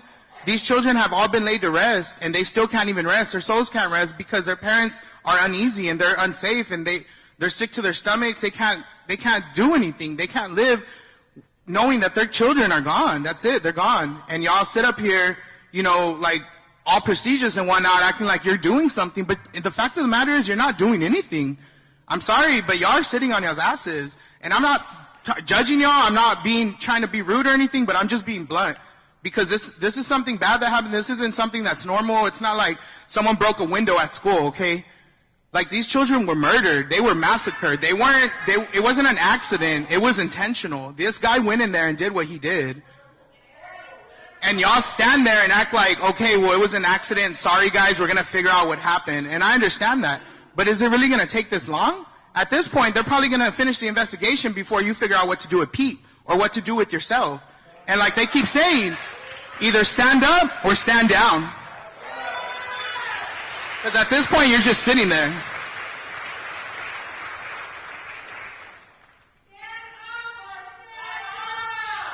And then that too, another thing, how you said you're looking into additional law enforcement. Who's going to pay for that? Is it taxpayers' money? Is it going to be taken out of the fund that y'all been given to secure our schools? Where's that money going to come from? Because you're going to keep the ones you already have employed, or you're going to keep them and bring a whole other set of law enforcement. That's going to be pricey. That's expensive. We've all heard about how much it costs just to get all these law enforcement people out here to take care of us because apparently our own law enforcement couldn't do their job.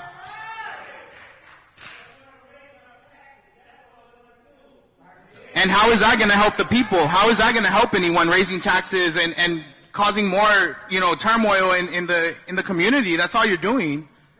You're upsetting everyone.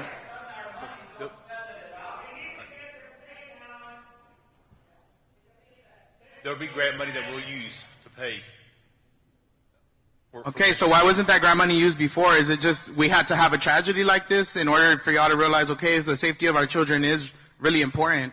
Y'all have always stressed that to us. Me as a child, I remember you as superintendent. I worked at a summer program at your building, and you would always stress that how children are the future. That's why we need to focus on them, their education.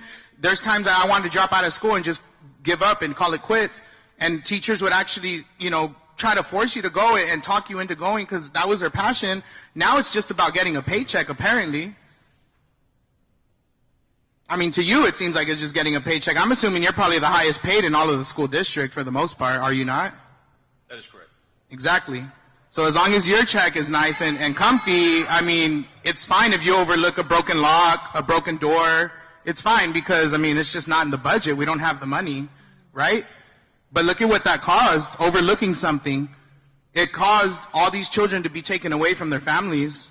This isn't something that's gonna heal overnight. It's not gonna change. It's not gonna, in 10 years, 20 years, 30 years, they're still gonna feel the hurt. By then, most likely, Father Time will do his deed with you, and you won't be here to see all that. But all of their brothers, sisters, cousins, uncles, aunts that are younger, they're gonna be here for all those years to remember that and see that. So don't let that be your legacy, Mr. Harrell. Be the change. Do something. Even if you have to jump through hoops and skip a certain process or something, it's fine. Because it means that at least there's something that you're going to fix. You're going to do something. You're not just going to stand around and say, oh, well, I can't do it because this, I can't do it because of that. That's all you keep telling these people. I've sat back there listening to everything, and it's literally, y'all are just a broken record, just the same as them. Would they want Pete fired, they want him fired. Maybe it's not that easy, but in the end of the day, it is. When you want someone gone, you can get them gone, and I've seen them do it at the school district. I've seen them. When someone's not wanted, they get rid of them.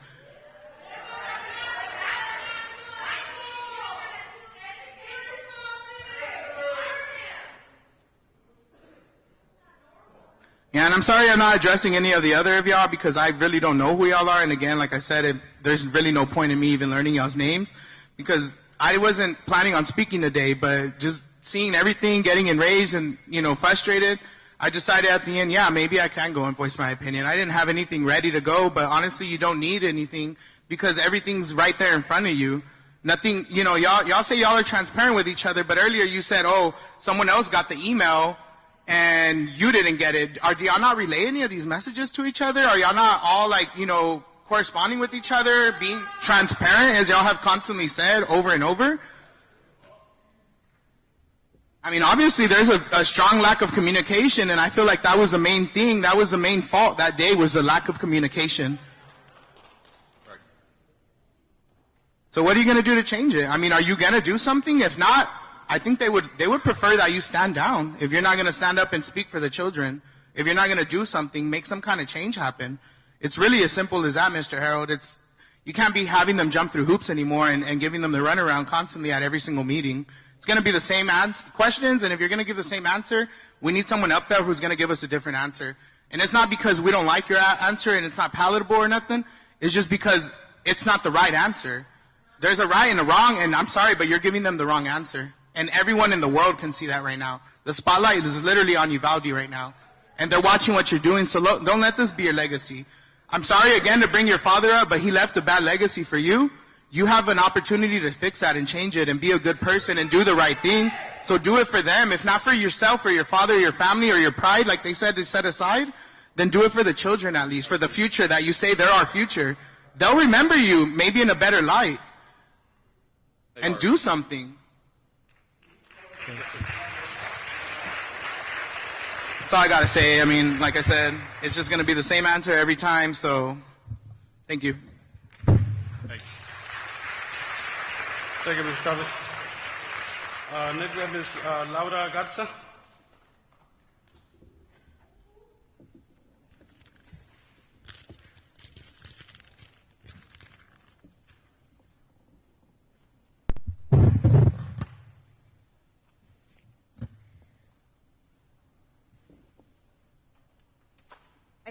I come to you today as many things, a parent of 5 children, 4 of which are in your district, an aunt to one of the children lost in this tragedy, and as just a human being. I didn't know if I wanted to write something down or if I wanted to just speak from my heart if given the chance. I keep hearing how every department needs to hold their own accountable, and you as a superintendent hold and dictate what happens to the man who was supposed to be in charge the day this tragedy happened. I ask you, hold him accountable for his actions as only you can. I ask that you understand me as a parent. Sending my children back to UCISD is giving you another chance and yet again placing my children in your care, and that is not something any mother takes lightly. My daughters are going to the 11th grade and hold the numbers of 29 and 31 in their class and take their education very seriously, and that is all in jeopardy to them not wanting to come back to school here. As much as I want to pull them from this district, they have put so much effort into your early college program and are on the verge of losing it all due to feeling unsafe. I have a son going to the 4th grade, afraid for his life, only to go back to school and remember every day that he lost his cousin in that very grade. Every child in this town's education is going to be affected because of this, and their education is what helps make them be the change in this world and be the leaders we all need them to be. Accountability is the one word we have heard so much since the start of this tragedy. It has been proven that the monsters that do these mass shootings didn't attend school on a regular basis. As a person who held the position as an attendance clerk in the past for this district, I have seen firsthand how many kids aren't made come to school. So my point here is that it starts with the school district and what is being done to change that. When I worked for the school district, Mr. Harrell, you were the assistant superintendent, and I know firsthand that you are a great man with a big heart, despite what everybody thinks, because again, I am only speaking for myself. And I pray that you prove everyone wrong and hold everyone accountable for their inaction. And going forward with this school year, that you make sure that every person you hire to protect our children is overly trained and equipped. I also want you to remember that it is legal for an 18-year-old to purchase these kinds of weapons that killed our loved ones. You have kids at that very age at this campus. So I ask you take that into consideration when you make the decision on what's secure enough for our children. And I also ask you to remember one thing and one thing only. Our children are what makes a school, and without our children, there will be no school. Thank you. Thank you. Very well said. Thank you, Ms. Garza. Lastly, we have Mr. Jesus Rizzo.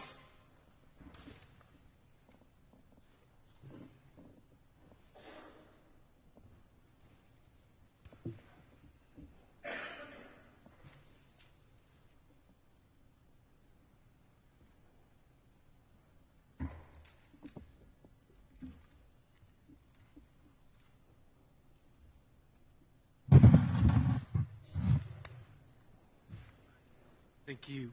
Thank you for allowing me to speak. If it's okay with you, I'd like to invite my brother Manuel, which is Jackie's uncle, just for a few minutes to say something, if it's okay with you all. Absolutely. Yes, sir. Go right ahead.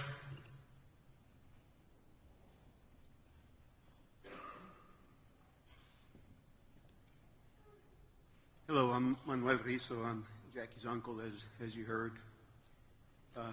You can relax for a little bit. I'm a little nicer than the rest of these moms here and speakers that I've heard here today. But I have something important to say. about the Raptor system that's required by the school policy. It sounds like a really fierce system that we have in place, but it's yet named after an extinct animal, a dinosaur. This system was designed to alert staff members of multiple situations, such as the one that failed and took the life of my niece. UCISD approved the recent installation of the Emergency Management Alert System in just October of 2021. I'm sure you board members received a comprehensive contract indicating all options available and selected those, as well as who made the recommendation to purchase the final equipment. Did you review all the proposals and eliminate any valuable options to save money? Yes or no? Yes. All of them do get reviewed and gets into us. We go with the best option. The recommendation is made by the administrator, whether it be Dr. Harrell or the person overseeing that. In open records, we can request those, correct? Yes, sir, that is correct. Okay. Who's responsible for implementing, training, testing, and documenting the Raptor system in its entirety? Can you name the person? Director of Student Services oversees that program.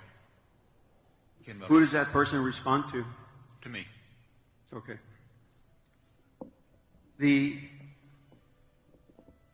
I know a particular case where a teacher did not get added to the Raptor system when she or he was hired in 2019.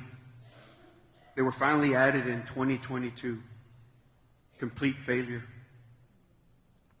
So let's talk about the only camera, the unmonitored camera in the hallway. And I clarified this with the investigative committee yesterday. This single camera was not enabled for the rest of the officers standing outside to view and hear what was going on inside that hallway. Did you know that? No, I did not. I do. They need to know that as well. Now, maybe if we would have given them the opportunity to view it and hear what was going on, maybe some of those 300 standing outside would have had the courage to walk inside that hallway, inside that classroom. Don't you agree? Quite possibly. Yes. Right. No, it is very possible. Have you all reached out to the Chief of Police Association for their assistance to request either paid or retired volunteers that are properly trained to monitor each of the schools this fall? Yes or no? No, I have not. Why not? Make a note. I will look at They them are. tomorrow. We've worked with the We Texas heard them Department. at the Homeland Security and Public Hearing weeks ago. You weren't there, Mr. Harrell. Neither were any of you. We heard them, and we heard what they said, and we heard the failures in the school system even before this report came out. You had an opportunity to reach out to them. Now, you're asking these families to come here and send their other children. Maybe they're only ones that are left to come back to the school. And our legislators that we spoke to in D.C., our representatives like Tony Gonzalez, who this man right here asked him if he could help him.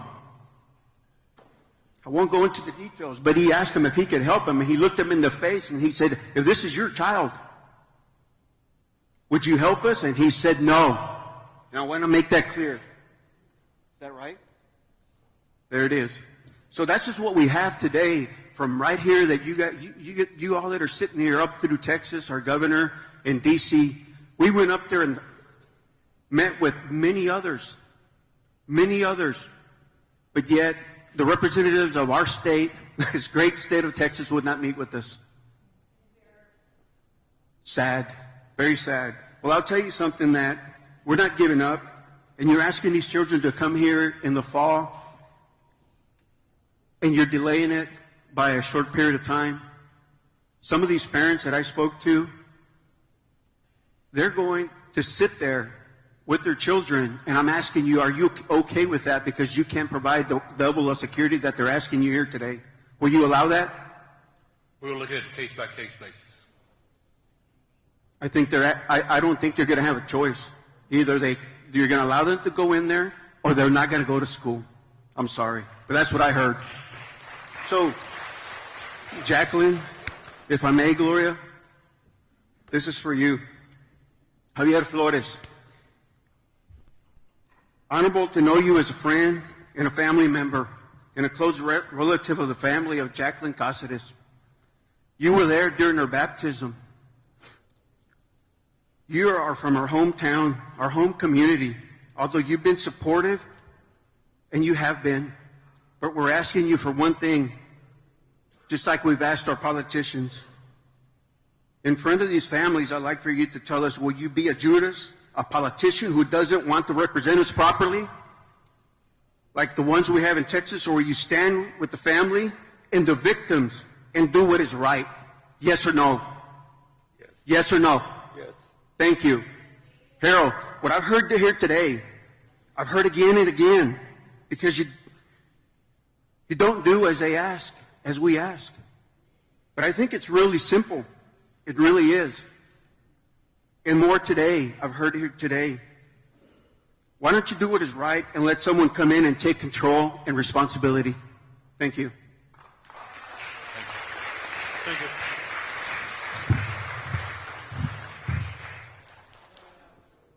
Thank you, brother. Wanted to ask you guys if somehow y'all could get JJ on the line. I had some very direct questions for JJ. Totally dropped the ball. I was looking at his resume. Extremely impressive. Guy graduates, he teaches classes, SWAT member, patrol officer, you name it. From what I understand, he was at the location. I wanted to ask JJ today if he could somehow explain to these families, to AJ, to Mr. Reyes, the survivors, what the heck took so long? But what does JJ do? Where does he go? To a baseball game. Annabelle, I don't know where she's at. I cannot understand what is more important than to be here tonight, to face the fire. One thing that's evident when I look up there, for whatever reason, President and Dr. Harold, the only ones that speak, something leads me to believe that behind closed doors, that's what typically happens back there. You have military background, retired. Thank you for your service, sir. Retired military. Nurse, not sure what you do, Mr. President. I believe you're an educator. Someone, some way has got to get ahead of it. It's called crisis management. You do not sit there and you wait until everything's falling apart, the world is crumbling around you, for you to say finally, I think I'm going to place Mr. Arredondo on administrative leave. The gentleman back there mentions terminate the employment. I've got news for you. The lawsuits are coming anyhow. What's one more? Buy him out, retire him. You got to move forward some way, somehow. Dr. Harold, I asked at the previous meeting, Dr. Harold, I mentioned that we may have to ask for your resignation. The way things are going, Dr. Harold, doesn't look good. I don't believe it's going to end well. I don't believe it's going to end well for any one of y'all. Some way, somehow, you're going to have to face the music at your own districts, your own people that voted for you. They're going to hold you accountable. You need to step up. You need to hold whoever's leading the pack. You need to understand, you need to make them understand that it does not end well. You have failure after failure after failure. I'm sure by now you've read the report. You studied the report. You've read it. Beginning with Pete and the keys. The radio? Come on. The most basic, fundamental thing, 2 radios. You can't even take one, can you? Because what does it do to you? Because it affects your shooting. I suppose that, I'm not law enforcement, but I suppose that when you go to target practice or you go through your commission, they ask you to leave the radio in the car, right? Unacceptable. You have the people calling 911, they're still in the room, and what do? I'm sure y'all have seen the video. I'm not going to get into details out of respect for the families, but the guy with the sanitizing his hands, The guy with the smiley face? Unacceptable. The thing that concerns me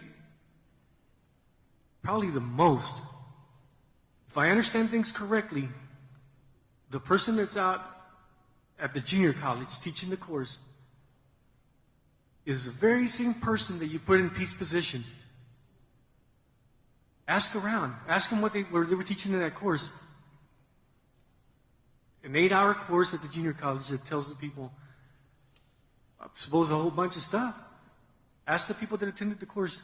Do not hesitate. Attack. Neutralize the subject. The shooter. Everything. And what do? Hell, he's outside. Bring him in here. Ask him if he was there. Maybe I'm wrong. If I'm wrong, then I apologize to him. Ask him, were you there and were you teaching the course? Were you at Robb? But why would you appoint him to take Pete's job? You totally, it's a slap in the face to the thing. The other people that are there, your other officers that are, why are they still on payroll? Suspend them. Bring in, fire him, hire somebody, an external agent, somebody from somewhere to come in and revamp your organization.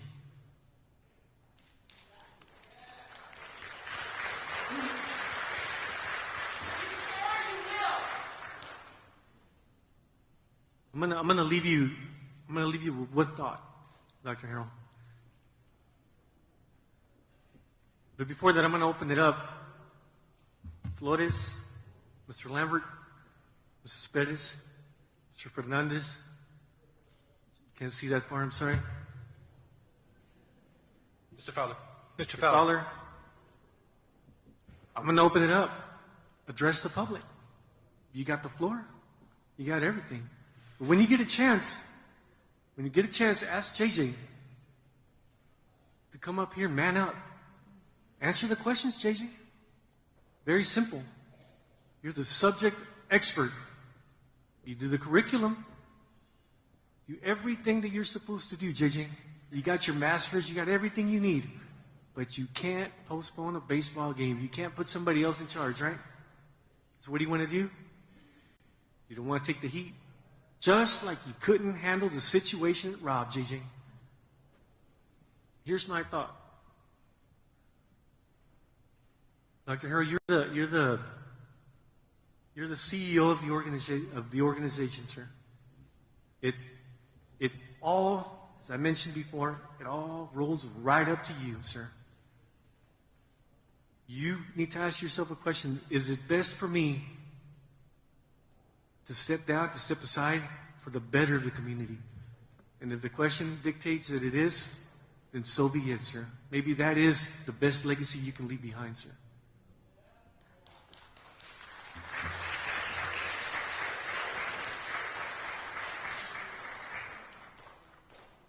Thank you, Mr. Rizzo. Appreciate it, Mr. Rizzo. Excuse me, and again, the floor is open for the rest of the board. I know Mr. Rizzo was the last one, but I need to ask a couple of questions. Can you first clarify, what is Benson used for on a normal basis? What is Benson used for on a normal basis? Yes. An alternative campus and offices, and then also we do use it for professional development, training, and things of that nature. So so now it's going to turn into 3rd and 4th grade campus, correct? Yes, ma'am. Okay. So you can guarantee everybody here and make it publicly known that with the funds, a new school will be built for the children and not a new office for Uvalde CISD. Absolutely. It's for our kids. Yes. Absolutely. Okay, so I'm going to leave you with this question. What made y'all think that it was okay for Uvalde Police Department to be standing outside this building right now? Mike Hernandez, Adrian, what made y'all think that that was okay? After what we just saw, or we witnessed, what made y'all think it was okay? It's a rhetorical question. They're still our employees, and I expect them to show for work.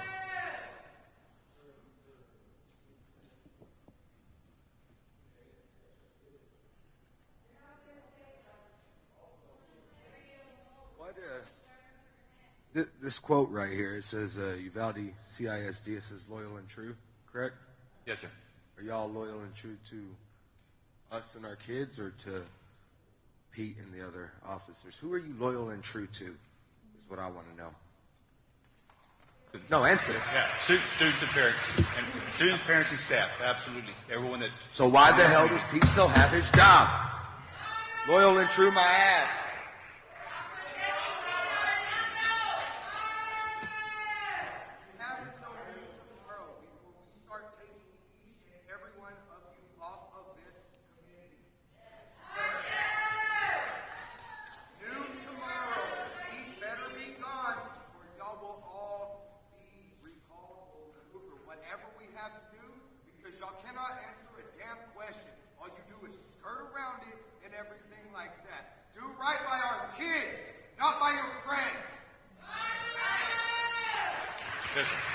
Yes, sir, definitely.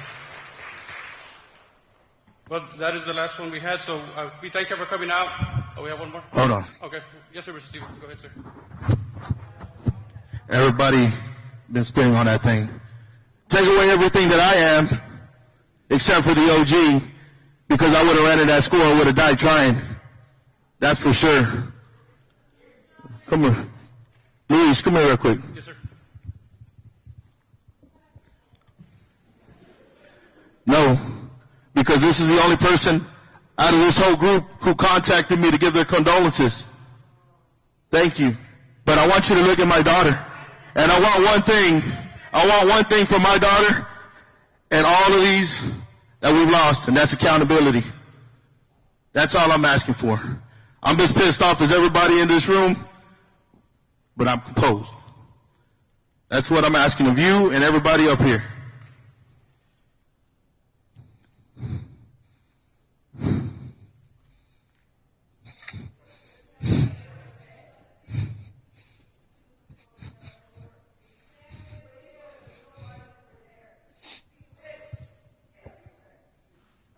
We need accountability. We need accountability.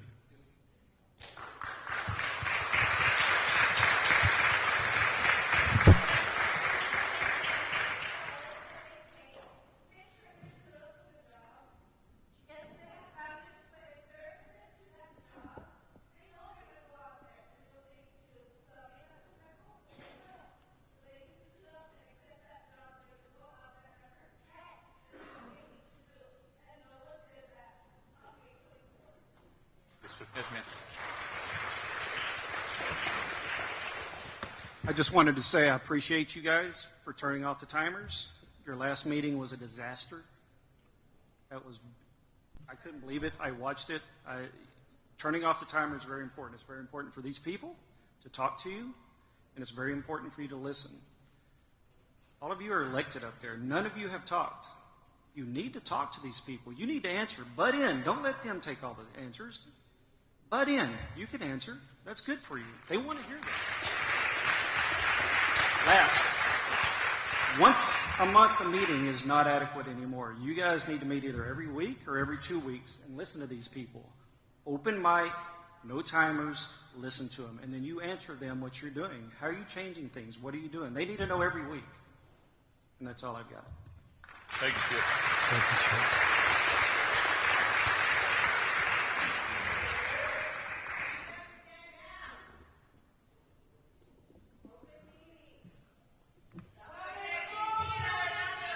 Lewis, Mr. Harold, I was once here at Uvalde for, to get my education, get back on track. Went back to Carrizo, didn't finish there. But my thing is how seriously do you take lockdowns? Very. So how did JJ get his daughter out when the school was already on lockdown? I'm not aware that he did. Yeah, nobody's thought about that.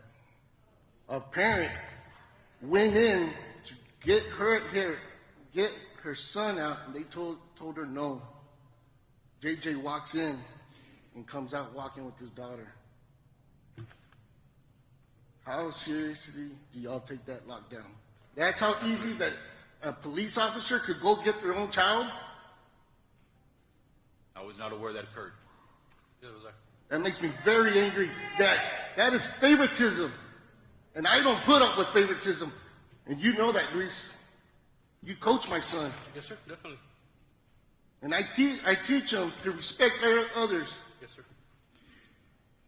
But a lot of favoritism goes on in this school. A lot. Y'all need to hold it. Principals, teachers, everybody accountable. Because you know what? At my job, I myself, guess what? I'm without a job. I'm a damn good worker. I work hard. I break my back for that company. But if I do wrong, I'm gone. There's been a couple of incidents throughout the years. My daughter was threatened with a pencil. What happened? Nothing. All right, we didn't want to do nothing about it because we didn't want our kids to be put down. You know, they're going to sit on the bench because their parents made a lot of trouble for the school. So we didn't do nothing about it. A year later, happens again, same kid. Guess what? I put it all together today. The kid's grandmother is a teacher at Robb. Well, she's not there no more. But that's why. A couple of years later, my son is at Robb playing at the end of the school day, tells my wife that he was scared to talk to her because a kid showed him a gun. So my wife had to turn back around and go let the principal know. They got it all squared away. Guess what? It was a loaded gun.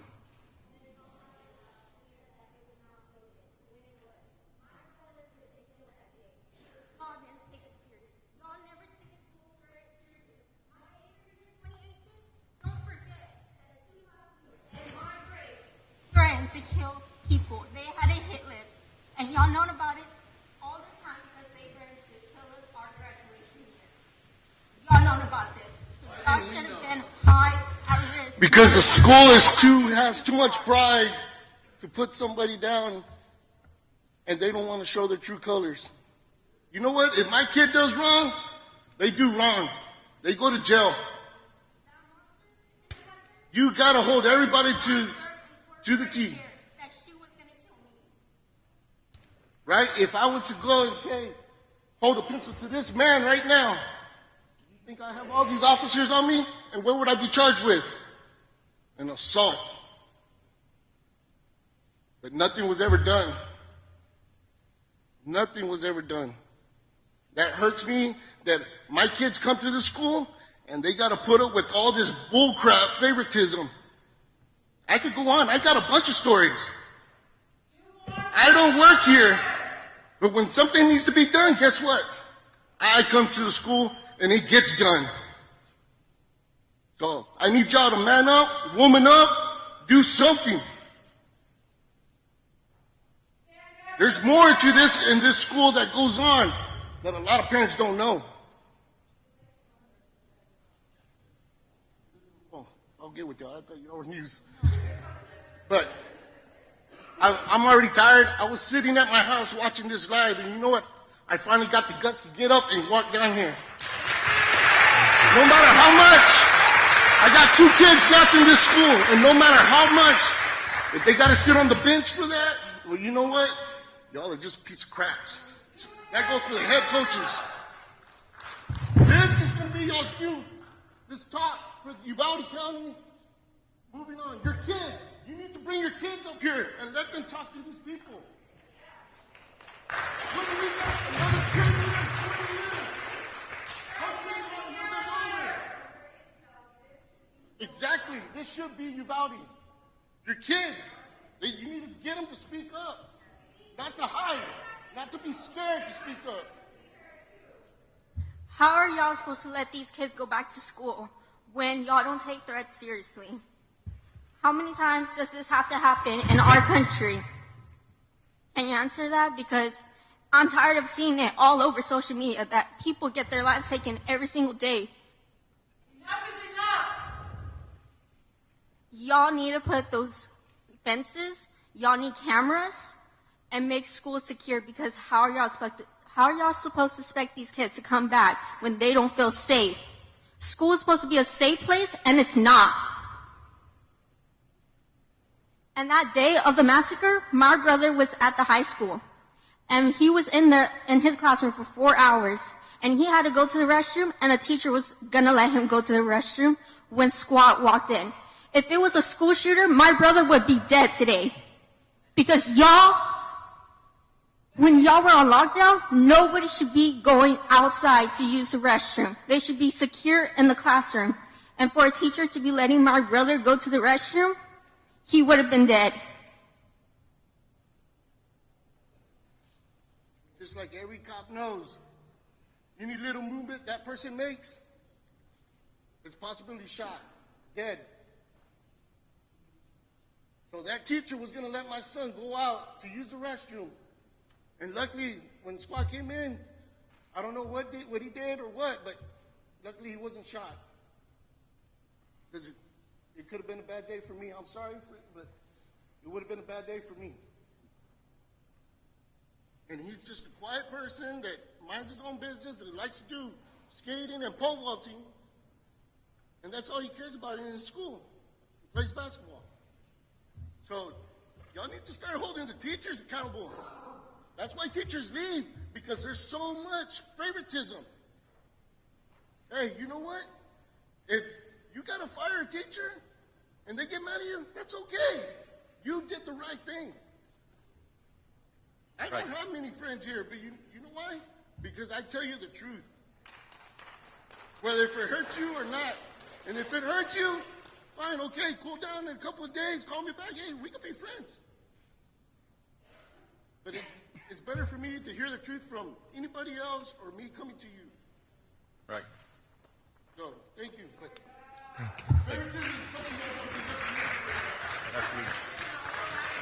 Thank you, Mr. Menchaca.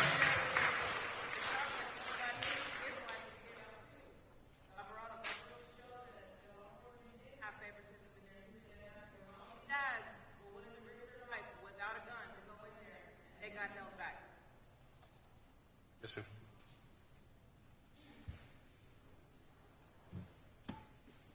I move on to item number 3, which is adjournment.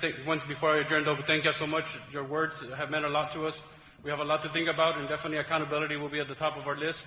And like I said, we will definitely be as transparent with you. Dr. Harrell will get that information out to you in orderly fashion, and make sure if there's something you don't understand, please give us a call, and we'll be more than happy to address it with you. We'll make sure to get this right for our students. Thank you so much. Appreciate you. We are now adjourned.